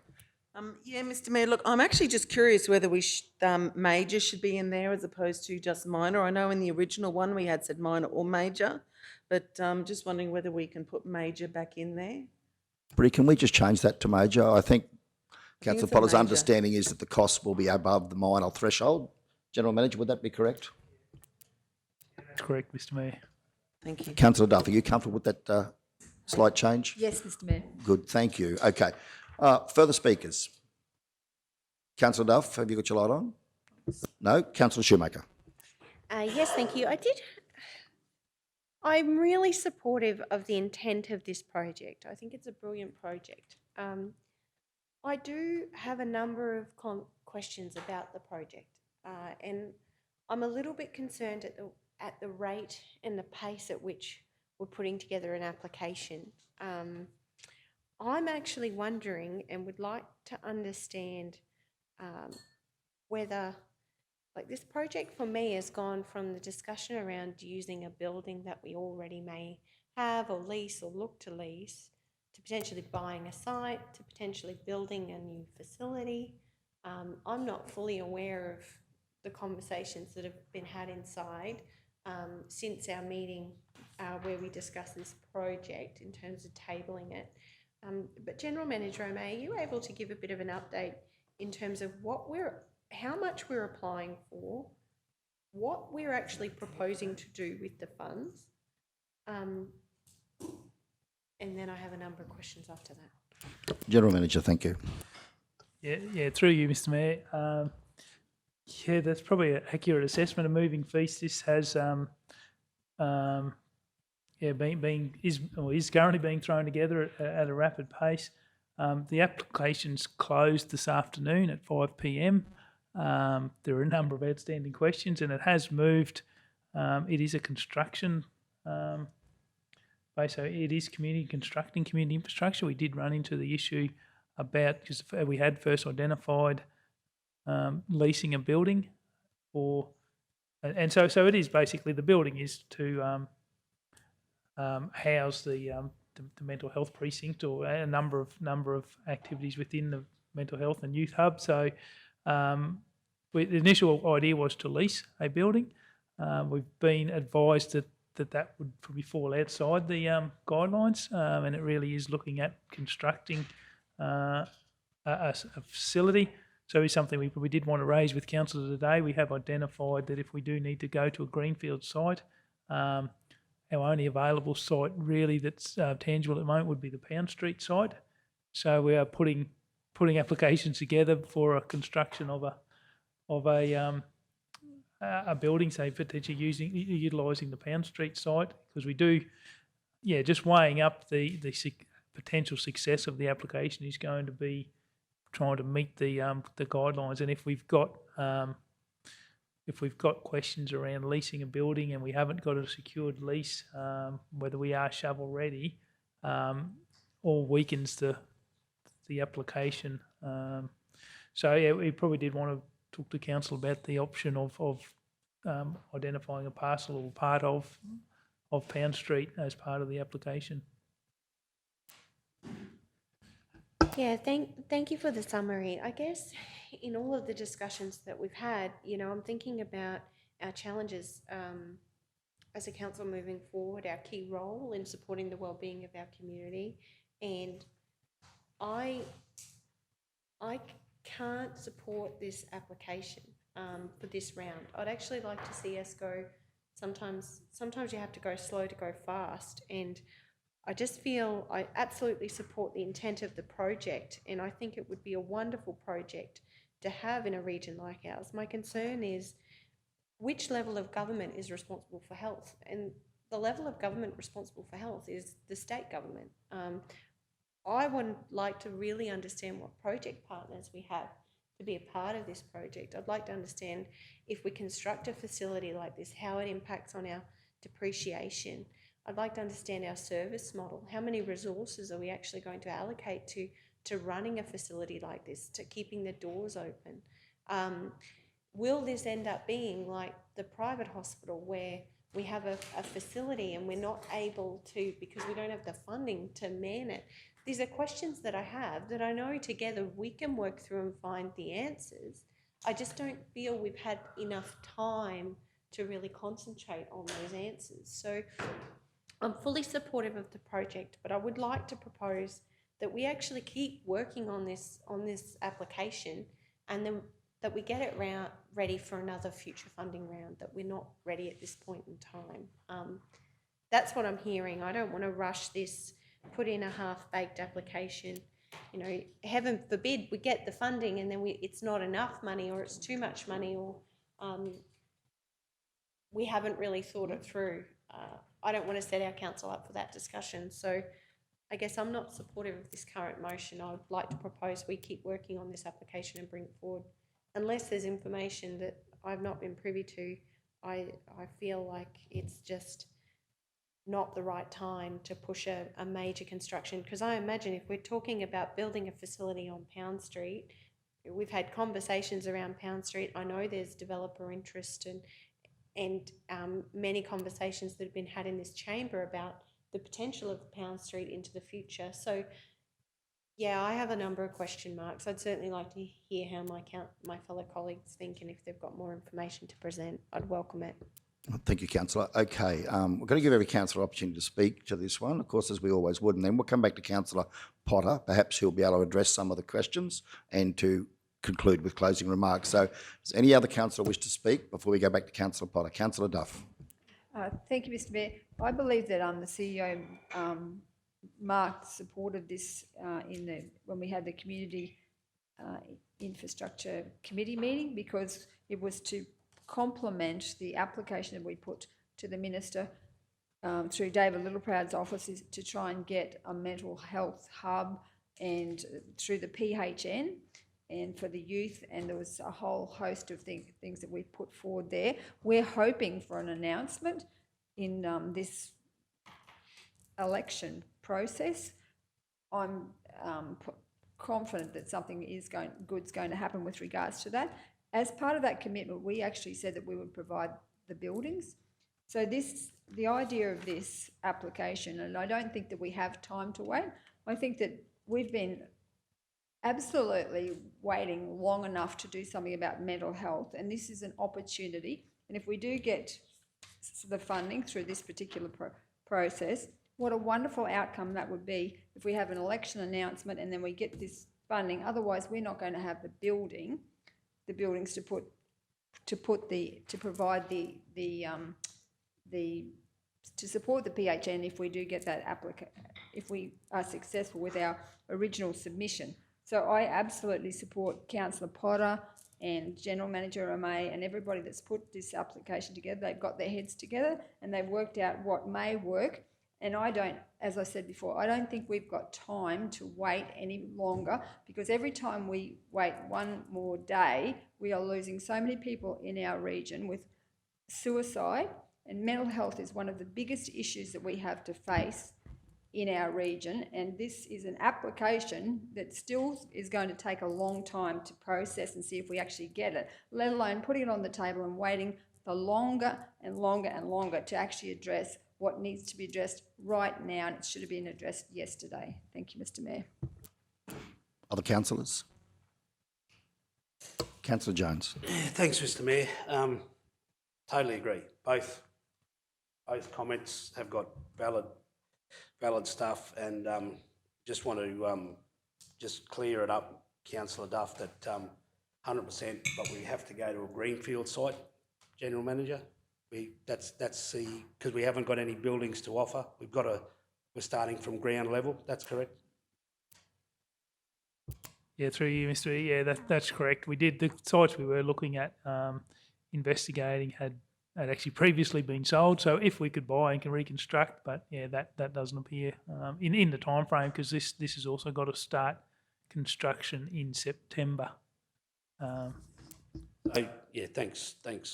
So totally agree with Councillor Duff, and that's why I was privy to a conversation the other day with the Mayor, with some other people involved, and as far as buying a site to develop, I can't support that when we've got Pound Street there.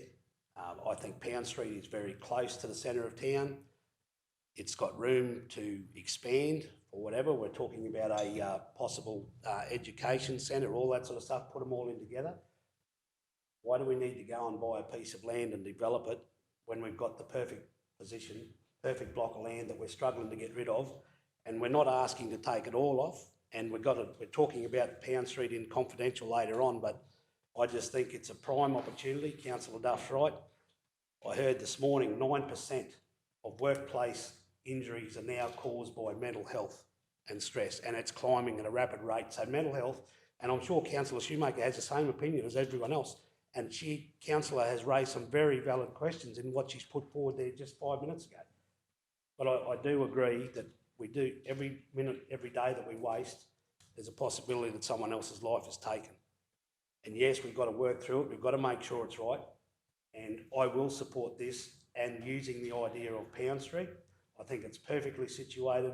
It's not going to take up the whole portion. If we put something there like that and we put other additives there as well, you know, I think that it may be an incentive for a developer to come along once there's some sort of a construction being put there, and be an incentive for other people to come along and purchase that block and develop it. So it sits comfortably with me, and I fully support Councillor Schumacher's comments, but on this one I'm going to go with Councillor Duff in the fact that we just need to be moving, and we need to be shovel ready with a piece of land at least, so that if they say, yep, here's the money, we can start digging it up tomorrow. So I'm happy with this recommendation here today. Okay. Anything? Councillor Henson. Thank you, Mr. Yeah, can take on board Councillor Schumacher's comments there earlier, and certainly Councillor Potter's and Councillor Duff's. And yes, we've talked about mental health in the South Burnett, and not just the Burnett, it's everywhere in our communities and in our state and in our country, so it's an extremely important thing. Just in relation to the funding, and Manager O'May, or Acting CEO, work to start in September, is that correct? You said September. That will be a task in itself, and the funding, if in fact the funding is awarded, is there a figure on that funding? Yeah, Manager Leanne, thank you. Thank you, Mr. Mayor. The application that we're requesting funds for is for $6,148,000. Thank you. That shows some very good clarity on the figure there. 6 million or 6.1. That what would be a wonderful start to a mental health and the youth hub with $6 million put towards it, wouldn't it? So yeah, fully supportive of that. Thank you. Okay, Councillor Potter, right of reply. Thank you. Sorry. You've had your opportunity. Thank you, Councillor. Councillor Potter, right of reply. No, you get an extension of In accordance with standing orders, everybody can speak to an item twice? No, Councillor. At the Chair's discretion, the Chair may extend the 5 minutes to 8 minutes. You've had the opportunity to speak. We have a time frame to deal with. Councillor Potter, right of reply. Thank you, Mr. Mayor.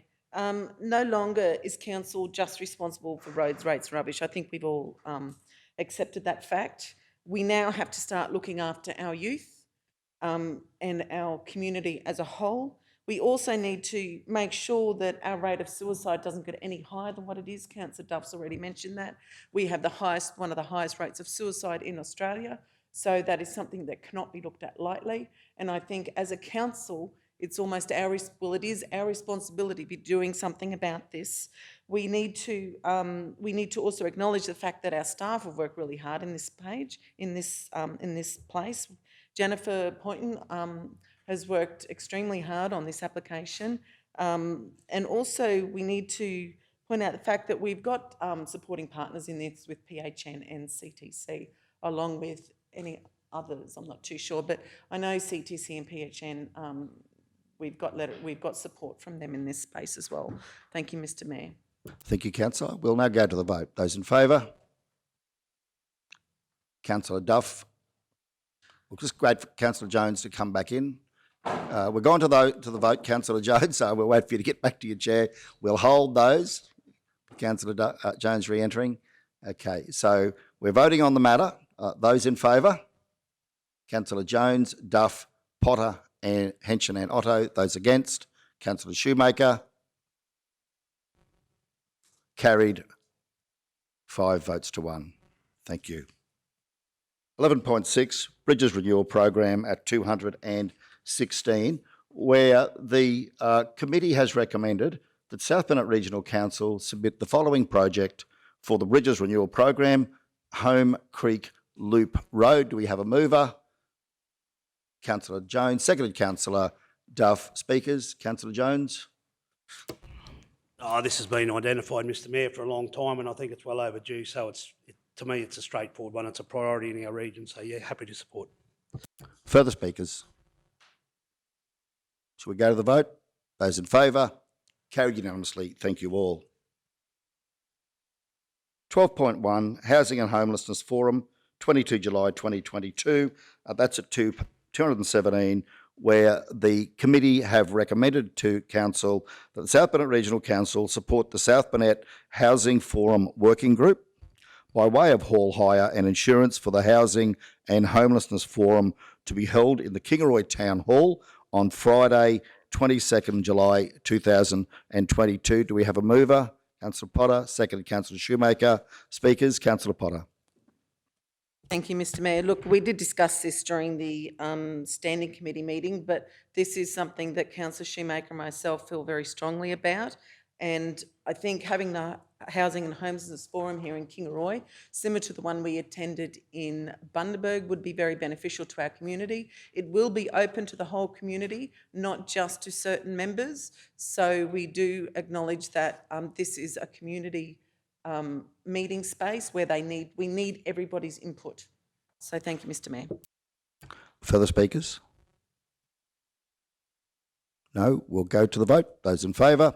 Carried unanimously. Thank you all. Council, the next item is 13.1, material change of use application for expansion of an existing piggery to 57,000 SPU and associated infrastructure, as stated there, shown at page 218. Councillor Duff. Thank you, Mr Mayor. I'd like to move this item lay on the table, a procedural motion. Do you have a seconder? Councillor Potter, thank you. We'll go to the vote. Those in favour? Councillor Duff. Can I just ask a question, Mr Mayor? Just some clarification around why we're leaving on the table? Oh, procedural motion. I don't think we debate those, do we, Peter? There's no debate on a There's no procedural debate. motion. No. Sorry, Councillor Jones. We're probably caught by our standing orders there. So those in favour that it lay on the table, Councillor Duff, Potter, Henson and Otto. Those against, Councillor Jones and Schumacher. Matter will now lay on the table. Thank you. 13.2, commitment from Queensland Government for a funded and effective treatment program for Parthenium weed. Now that's at 402. And this again has been discussed at a committee meeting whereby the recommendation is, get to the right page, that South Burnett Regional Council work with the Cherbourg Council, our local state member of Parliament, and industry stakeholder working group to actively engage with the relevant Queensland Government Minister as to the significant detriment Parthenium weed is causing and will continue to cause to agriculture within our region, with a view to gaining a commitment from the Queensland Government to an appropriate funded and effective treatment program in advance of spring 2022. We have a mover, Councillor Duff. Do we have a seconder? Councillor Henson, thank you. Councillor Duff. Thank you, Mr Mayor. We did discuss this at a committee meeting, but I just wanted to flag that I just think it's an incredibly important issue for our region.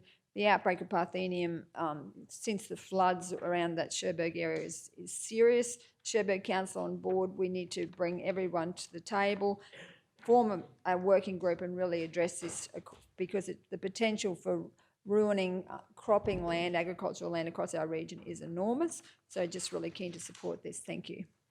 Further speakers? Councillor Henson. Thank you, Mr Mayor. Yeah, look, a great initiative here, and I'm certainly happy to be involved in it. And any assistance along the way would be greatly appreciated if I could be involved in it. Thank you. Yes, most definitely. Thank you, Councillor Henson. We'll certainly value your knowledge and input into this space, because we know you've done a lot of work in this area. You've been advocating for this for some time. Further speakers before we go to the vote? No? Councillor Duff, nothing to wrap up? Okay, we'll go to the vote. Those in favour, carried unanimously. Thank you all. 15.1, Kingaroy Chamber of Commerce and Industry request for extension of lease. 13.3. Oh, sorry, where am I? 13.3. Goodness, I've done it twice. Combustible cladding, Queensland QBCC request for authority to prosecute. Thank you very much, General Manager. Gee, I'm looking at the lunch hour. Okay, so committee has recommended the South Burnett Regional Council approve authorisation for the QBCC to prosecute offences committed under section 16X1 of the Building Regulations 2006. Do we have a mover? Councillor Potter, seconded Councillor Jones. Speakers, Councillor Potter. Further speakers? To the vote? Carried unanimously. Councillor Duff, you've got your light on, by the way. Oh, sorry. Thank you. Okay, sorry. Now on to 15.1. Kingaroy Chamber of Commerce and Industry request for extension of lease at 405. General Manager, are we all able to participate? Or Yeah, through you, Mr Mayor, yeah, following the earlier discussions about conflicts, all councillors are able to participate. Thank you, Mr GM. We'll now move on, whereby we have the report, and the committee considered the matter and has recommended that South Burnett Regional Council, in accordance with section 236(1)(b)(2) of the Local Government Regulation 2012, enter into a lease with Kingaroy Chamber of Commerce and Industry for 195 Kingaroy Street, Kingaroy, being Lot 1 on RP 1333329 for a term of 24 months commencing on 1 September 2023. And the South Burnett Regional Council delegates to the Chief Executive Officer the power to negotiate, finalise and execute the lease between Council and the KCCI on terms and conditions the Chief Executive Officer reasonably considers are satisfactory to Council. Do we have a mover? Councillor Potter, seconded Councillor Jones. Speakers, Councillor Potter. No, thank you, Mr Mayor. I think we discussed this enough during standing.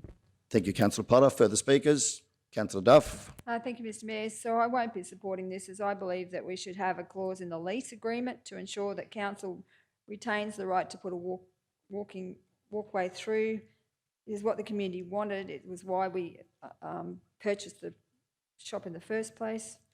Legally, it ties the building up until September 2025, which is 18 months into the new council's term. Originally, it was purchased, as I said, to create a walkway to open up Kingaroy Street.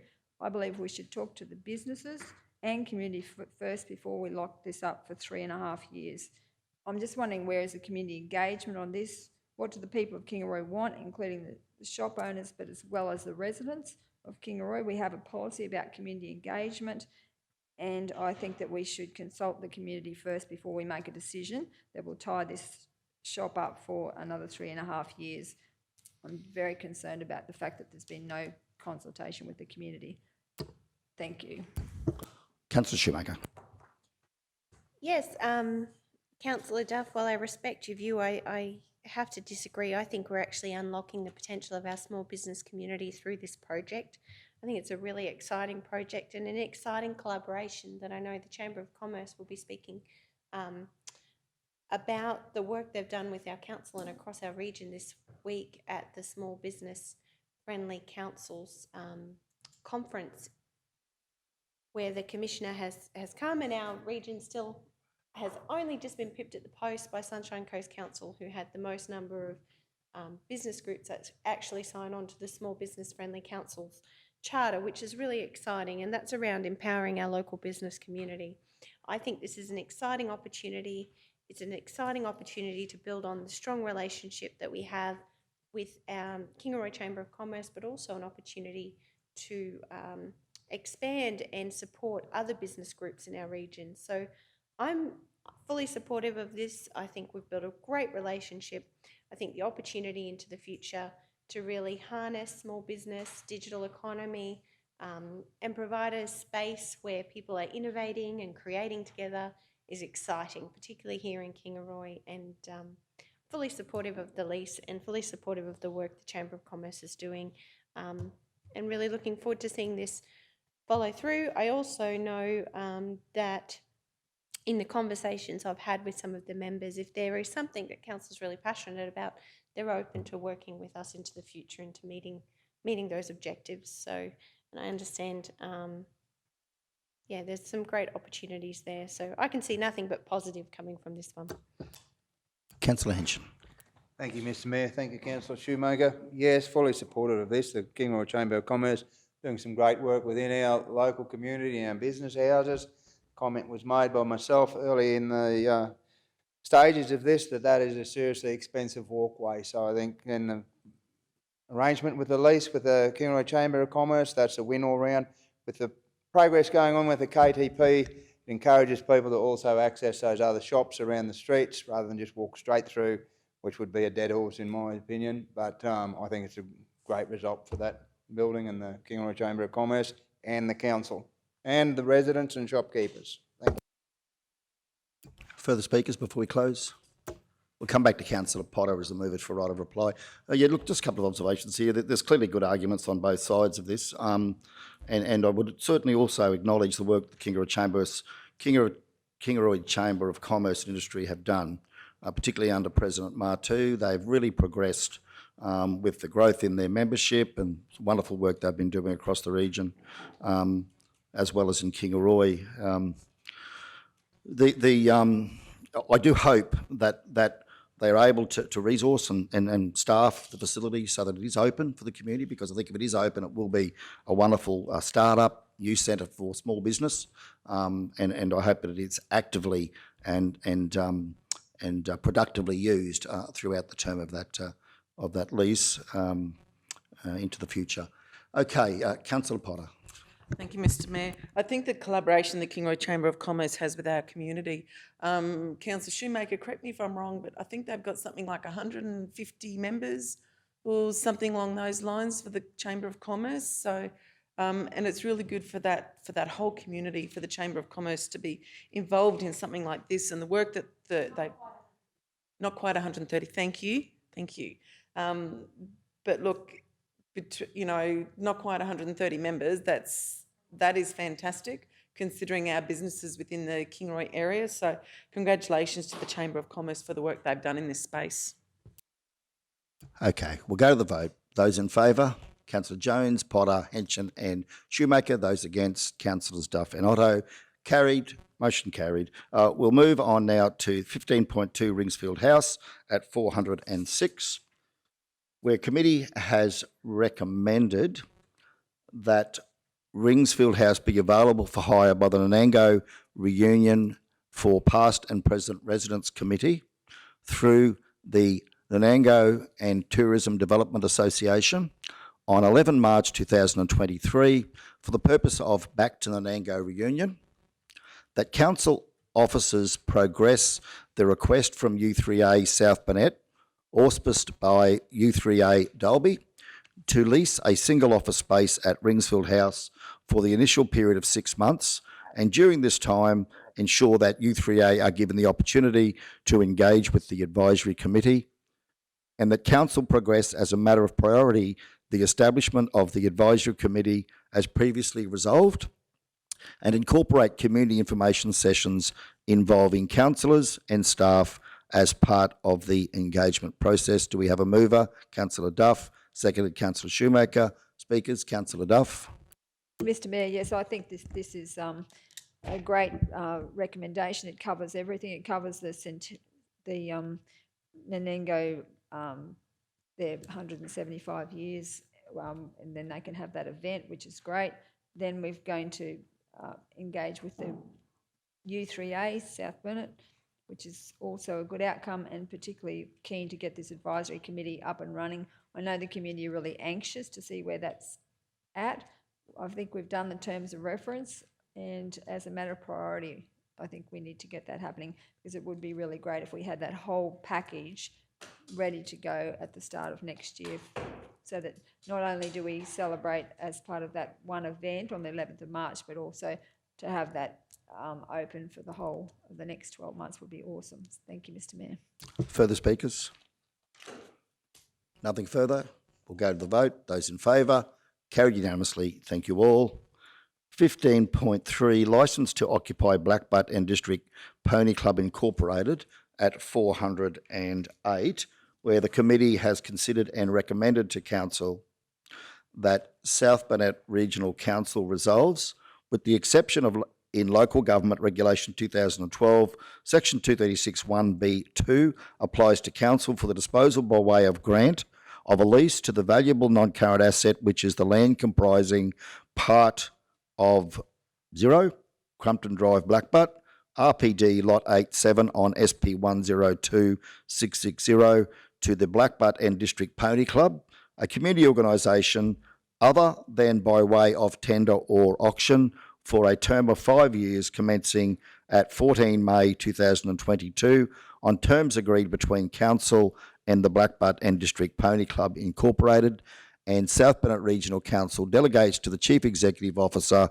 the power to negotiate, finalise and execute the lease between Council and the Blackbutt End District Pony Club Incorporated on terms and conditions the Chief Executive Officer reasonably considers are satisfactory to Council. Do we have a mover? Councillor Jones, seconded Councillor Potter. Speakers, Councillor Jones. No, again, fully supportive of this. The Pony Club down there has been going for a fair while now, and they're getting very proactive, and they do a wonderful job keeping the young children entertained and out of trouble, so fully support this. Further speakers? Go to the vote. Those in favour? Carried unanimously. Thank you all. 15.4, Croston Showground. General Manager O'May, Councillor Duff, there's a matter here. We might go to Councillor Duff. Thank you. Oh, thank you, Mr Mayor. I believe I have a prescribed conflict of interest as I chair the Sports Reserve, which oversees the showgrounds and Pony Club and the tennis and all of that area, and I think that I should leave the room and stay away till the matter is discussed. Thank you, Councillor. Finalised. Thank you, Councillor. Duly noted. General Manager O'May, could you provide us with some background and advice on this? Thank you. Yeah, thank you. Through Mr Mayor. Yeah, so Councillor Duss has indicated, chairs that Sports Ground Advisory Committee. She did attach, we were of the assumption that it was included as part of the councillor appointed committees, similar as Councillor Duff sits on the Mergen Sports Ground Association as council's representative, and as such would be able to be included in the debate. But I have gone back and reviewed the post-agenda council meeting, post-election council meetings, and couldn't find a council resolution appointing a councillor to that committee. So that's for the advice, as she holds an executive officer position on that would be a prescribed conflict, and that she's dealing with it by leaving the meeting, which is appropriate. So it was just a review of those things when Councillor Duff had raised it, whether that had been, because her assumption was it was a council appointed committee. So as a prescribed, thank you, General Manager. As a prescribed conflict of interest, it's not a matter for Council. Councillor Duff is not able to participate, and I guess that'll be clarified in the future in terms of duly appointing or otherwise. Mr. General Manager. Yeah, through you, Mr Mayor. Yeah, so we'll go back and look at that committee, whether it was one that whether we have a council committee, so we would need to bring a report back and have council nominate a councillor to sit on that committee. But in the interim, until that is done, council should exclude herself from the meetings. Thank you, General Manager. So we'll move on with this one then, where the committee has recommended the South Bennett Regional Council consent to apply for trusteeship of Lot 1, SP 269740. Consent to apply for approval from the Department of Resources for the realignment of boundaries of Lot 43 on B0410, Lot 61 on B0425, Lot 67 on P697, and Lot 1 SP 269740, and request the new community purpose to be showgrounds and recreation.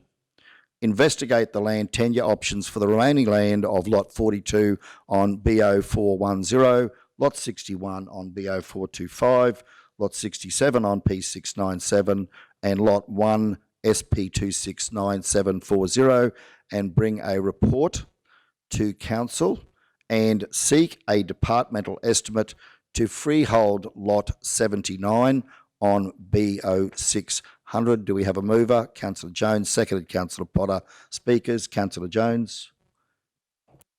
No, I think it's just a good job that the staff are trying to do and the community out there, just tidying up the loose ends out there. I think it'll be a great outcome once they get it all sorted out, so fully supportive. Further speakers? We'll go to the vote. Those in favour? Carried unanimously. Thank you all. We can bring back Councillor Duff now. Thank you, Thank you, Tim.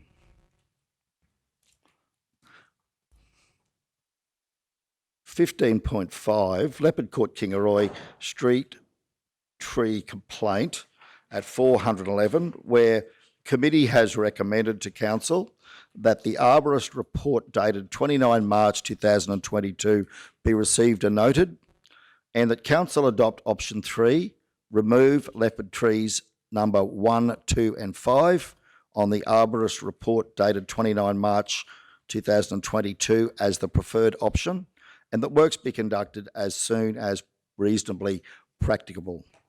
Do we have a mover? Councillor Schumacher, seconded Councillor Henson. Speakers, Councillor Schumacher.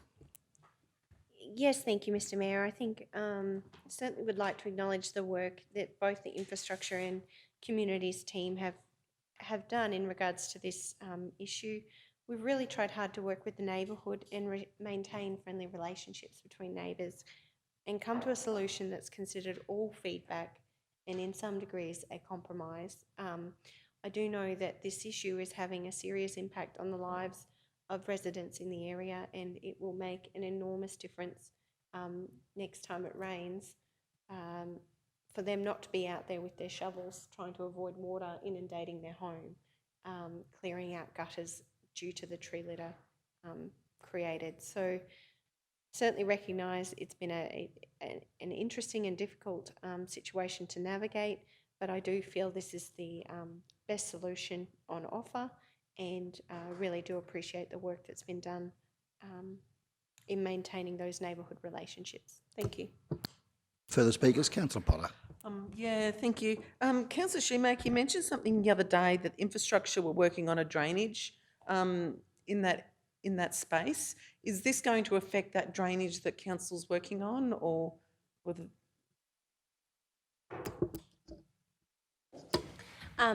Certainly, Councillor Potter, some of the options it was in the report that we had looked into was keeping all of the trees, which would mean significant capital works upgrade the drain in the area.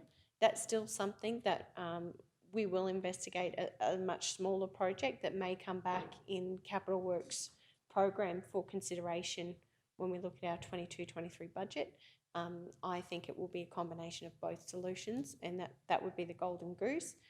However, I'm really unsure. I know there's a number of drainage issues in the region that we need to consider, so those works won't be lost. It will be something that we'll consider, and I think assess after we've had the trees removed.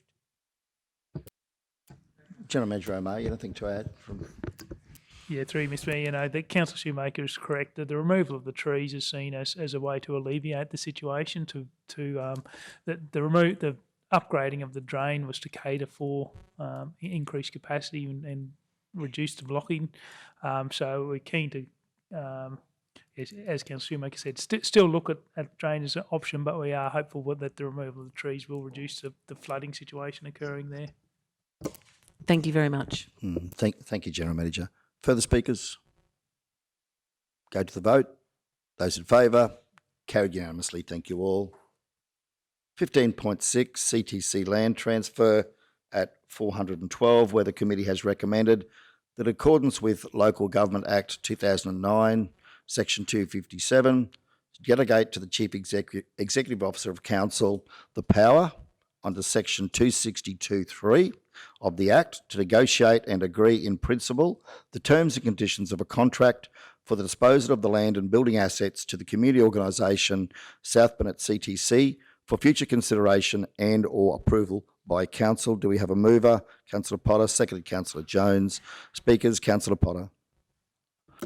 Thank you, Mr. Mayor. I think this is a win-win outcome from all.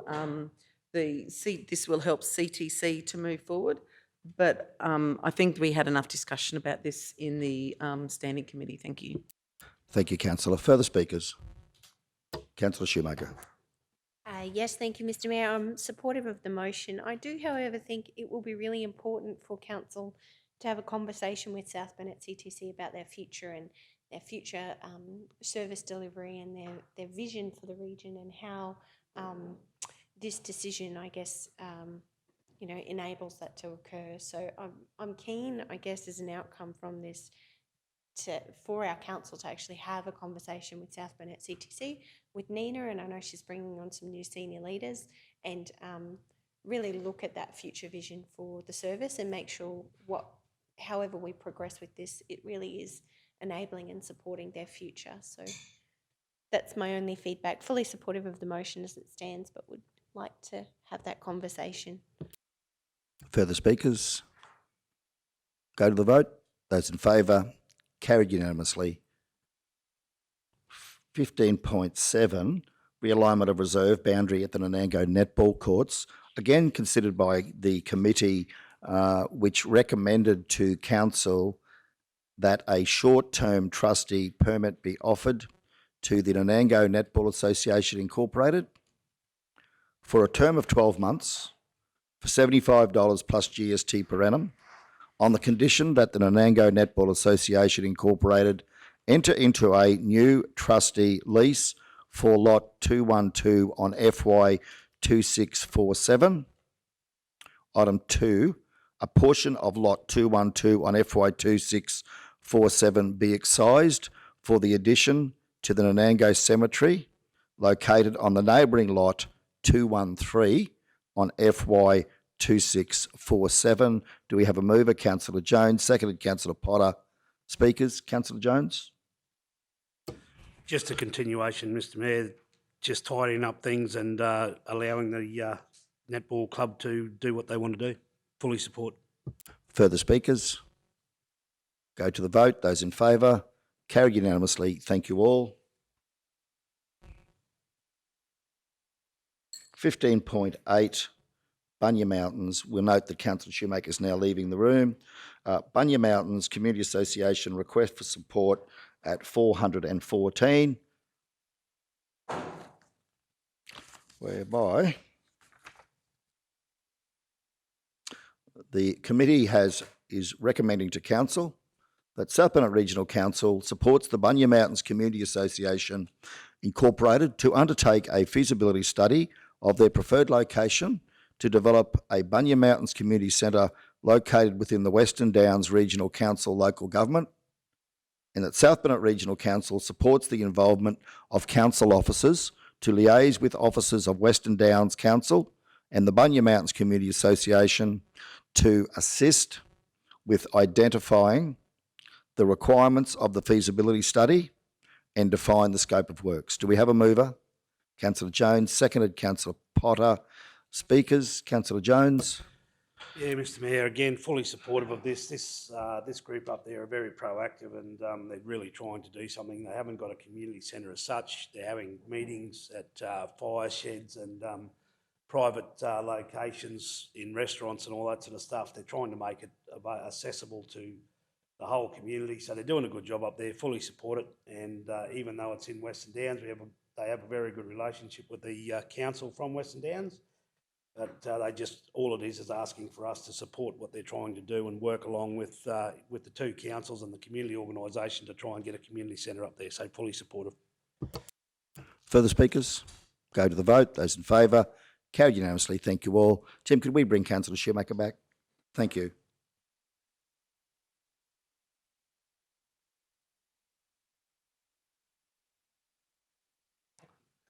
We will. Yeah.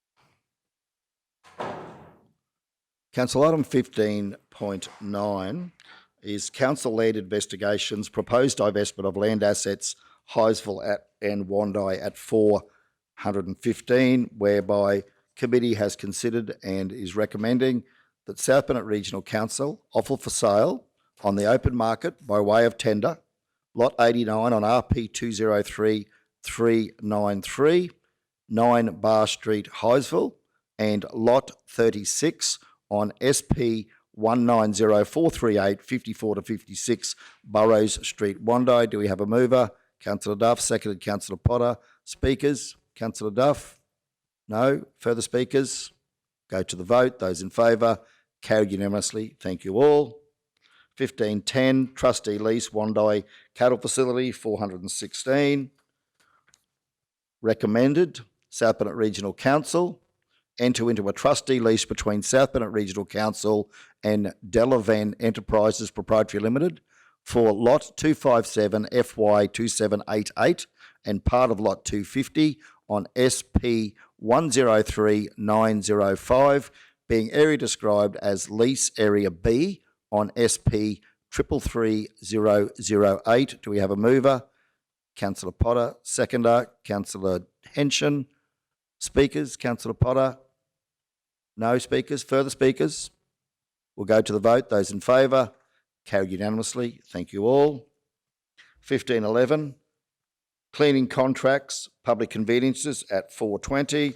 Matter has been considered by committee, which is recommending that pursuant to section 228 of the Local Government Regulation 2012, Council accepts the tender from Restore All Queensland, trading as the Clean Man Family Trust for tender SBRCQ 2122-26, cleaning contracts, public conveniences, that the maximum term of the contract be 5 years, including 2 further options of 12 months. Do we have a mover?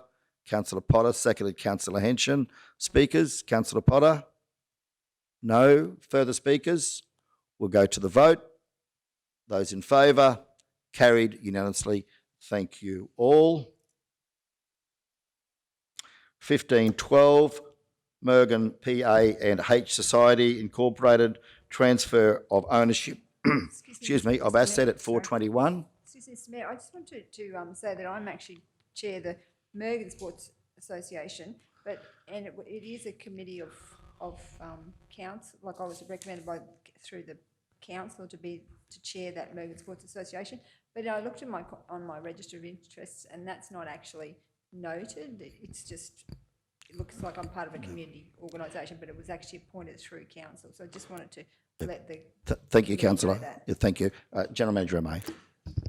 Yeah, through you, Mr Mayor. Councillor Duff is right. So Councillor was appointed as Council's representative to that committee following the last local government election. So we have a resolution appointing the councillor. So it's not a conflict of interest because she is on that committee as Council's representative, and we need her to be on it and report back. I think that the note is it is on Councillor's register of interest. It just doesn't note that it was a councillor appointment. So she still has it on there, but it just didn't note that. So all good.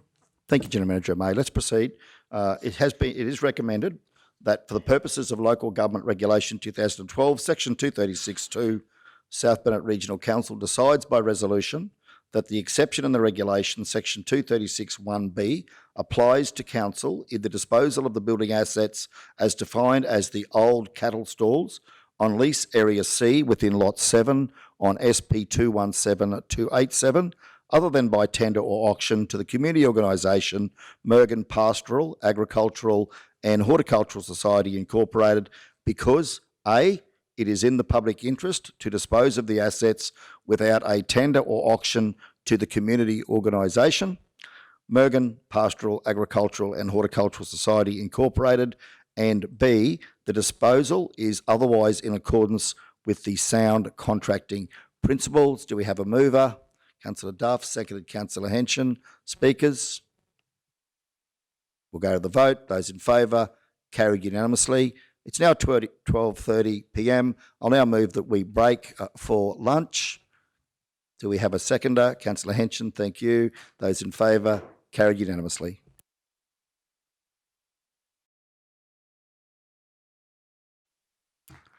I'll now move that we resume the meeting at 1:32 p.m. Do we have a seconder?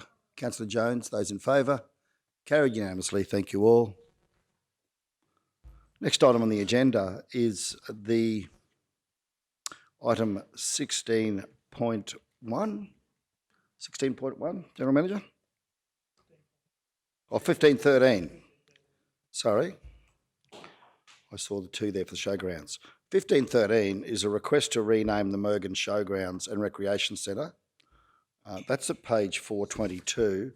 The manager has provided a report based on discussions had by council in a committee meeting where the recommendation is that South Burnett Regional Council confirms the current name of the Mergen Showgrounds and Recreation Centre as the facility is well known as the Mergen PCYC, acknowledges the significant contribution of former Councillor Dermot Teenan's efforts and commitment to making improvements in the Mergen community as part of the former Mergen Shire Council, noting former Councillor Dermot Teenan is previously acknowledged at the Mergen Library as the Dermot Teenan Memorial Library, and relocate to a prominent position and refurbish the plaque at the entrance to the PCYC that recognised Councillor Dermot Teenan.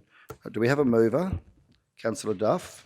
Mr Mayor, I'd like to move it without and delete number 3. I just wanted to explain that. Okay, so Councillor Duff, you're moving items 1 and 2 without 3. Okay, do we have a seconder for that? Councillor Jones? Councillor Duff, would you speak to your motion? Thank you. Thank you, Mr Mayor. I'm happy with the first two. Number 1 is that we've confirmed the current name, Mergen Showgrounds Recreation Centre, as a facility known as the Mergen PCYC. Acknowledge the significant contribution of former Councillor Dermot Teenan's efforts and a commitment to making improvements to the Mergen community as part of the former Mergen Shire Council, noting former Councillor Dermot Teenan is previously acknowledged at the Mergen Library as the Dermot Teenan Memorial Library. Manager Leanne and I had a look at the plaque. It's actually in a prominent position as you go into the centre, and it's actually in good order. So I just don't think that we should shift it or touch it, because I think it's probably disrespectful to do that. It's actually been put there in a prominent position and it's recognised as Dermot Teenan, and I just think it's not necessary to move it, but I'll just be guided by Manager Leanne's comments as well. Thank you. Thank you, Councillor. Manager, thank you. Yep, through you, Mr Mayor. Certainly support that, Councillor Duff. We did have a really good look at it. It's quite a large plaque, so it is very well read. You can, and make out all the wording. It is in good condition. And it's in its original location. So I think if we were going to consider relocating it, it would require some consultation. And there's other plaques as well there around that plaque. So it's sort of the most logical location to leave all the plaques in one location rather than move this one away from the other plaques. Thank you, Manager. Further speakers? Shall we go to the vote? Those in favour? Carried unanimously. Thank you all. 16.1, National Water Infrastructure Development Fund, Phase 2 at 423. Matter was discussed at the committee meeting. Committee has recommended that South Burnett Regional Council notes the project update report and approves the project scope extension under the available NWIDF project funding for the following components. Barleel Weir and West Baramba Weir, detailed business case funding application, investment decision analysis, Gordon Brook Dam conversion, Blackbutt Irrigation Project advancement, and regional sustainability strategy. Do we have a mover?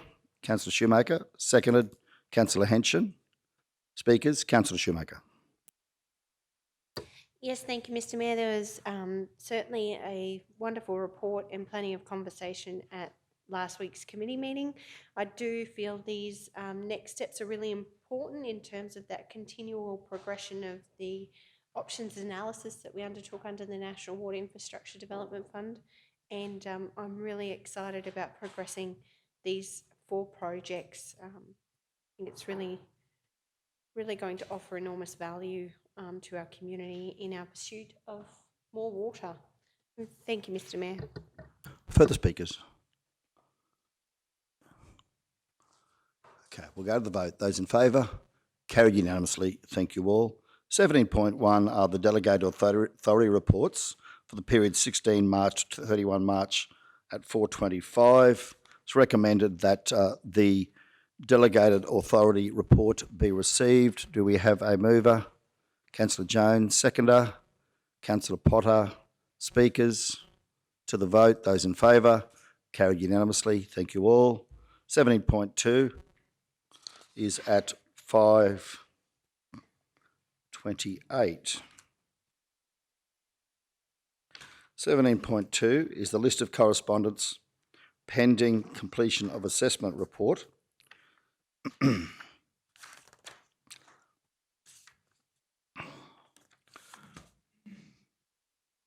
It's recommended that the list of correspondence pending completion of assessment report be received. Do we have a mover? Councillor Potter, seconded Councillor Duff. Speakers?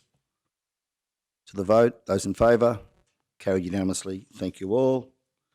18.1, question on notice at 5:30, whereby the following question on notice was raised by Councillor Jones. In regards to RFI and custom requests, what is the time and cost it is consuming at the minute? The response is provided. The recommendation is that Council receive and note the response to the question on notice raised by Councillor Jones at the Executive and Finance and Corporate Standing Committee meeting held on the 16th of February 2022. Do we have a mover? Councillor Duff, seconded Councillor Potter. Speakers? Councillor Jones, did you want to, you comfortable with the response you've received? Yeah, Mr Mayor, I'm comfortable with that. It's just, it certainly consumes, no doubt, a lot of time and effort from our staff in responding to these, and it makes it difficult for them to do their job out on the ground, especially in my particular area in the port infrastructure and roads portfolio. So, comfortable with that. Thank you. General Manager O'May. Yeah, through you, Mr Mayor. Yeah, I was just going to just only comment on the question notice is that we currently don't record time against responding to the RFIs and also the CRMs. The customer requests that have come through councillors are dealt with in the same process as one from the general public. So yeah, so while we've provided the statistics and the number of CRMs and RFIs that are provided there, we actually haven't got collated figures on the time it takes. It's just something we don't actually capture. It's done as a matter of course through our roles. Thank you, General Manager. Further speakers? Go to the vote. Those in favour? Carried unanimously. Thank you all. We're up to section 19, which is the confidential confidential section, and we have 3 matters here, Council, where we have an officer's recommendation in front of us that Council considers the confidential reports listed below in a meeting closed to the public in accordance with section 254J of the Local Government Regulation 2012. 19.1, Kingaroy Transformation Project Cost Review. Matter is considered to be confidential under sections 254J-C and G. 19.2, Regional Roads and Technical Group Forward Program, considered to be confidential under section 254J-I. And 19.3, Development of a Master Plan for 1 Pound Street, Kingaroy, considered to be confidential under section 254J-G of the Local Government Regulation. The explanation of those provisions is as presented on screen. Do we have a mover for such? Councillor Potter, seconded by Councillor Jones.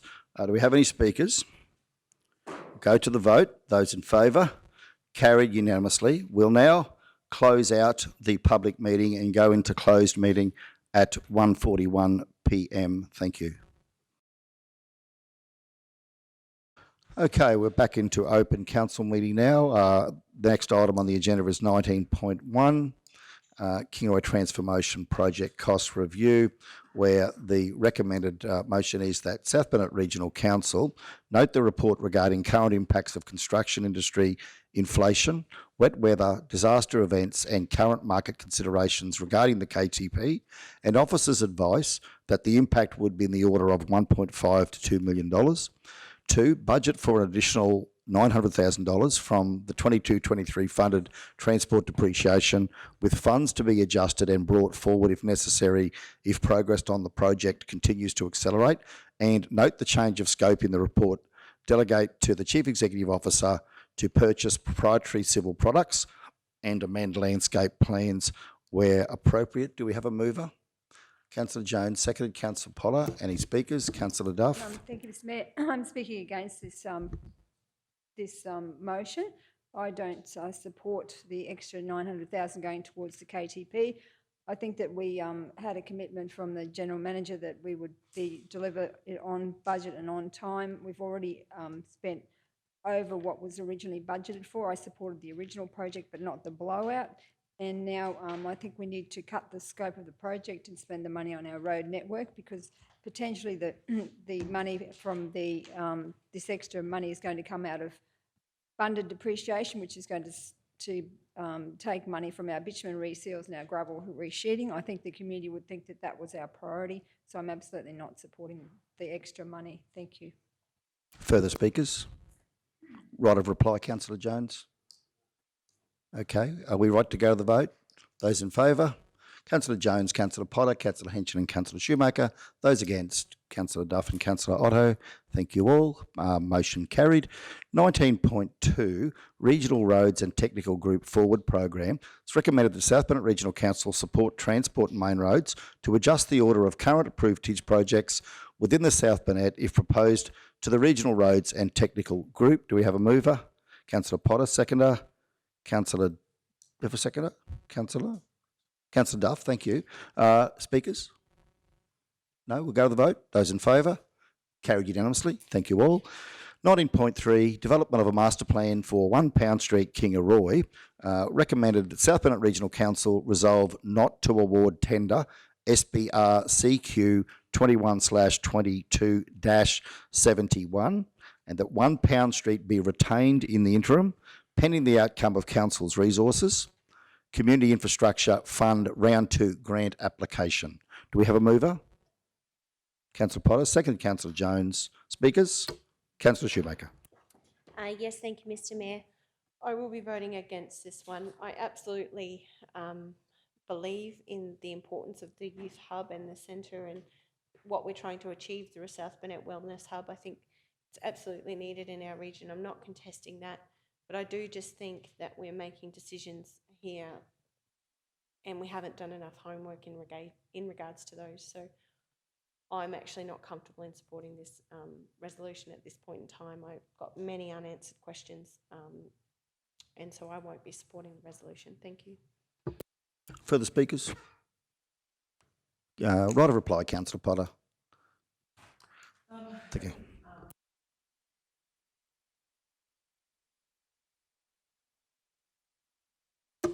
Sorry, Mr Mayor. I believe that we just can't accept a tender at this stage. At the moment, we don't know where we're going with Pound Street, so I think we're better off just waiting until we hear with regards to the grant allocation. Thank you, councillors. That resolves the debate. We'll go to the vote. Those in favour? Councillor Jones, Duff, Potter, Henson and Otto. Those against? Councillor Schumacher. Carried 5 votes to 1. That now concludes the meeting for today. Councillors and staff, thank you for your attendance. For those that have tuned in, thank you for watching. Meeting closed at 3:39 p.m. Have a wonderful rest of day. Thank you.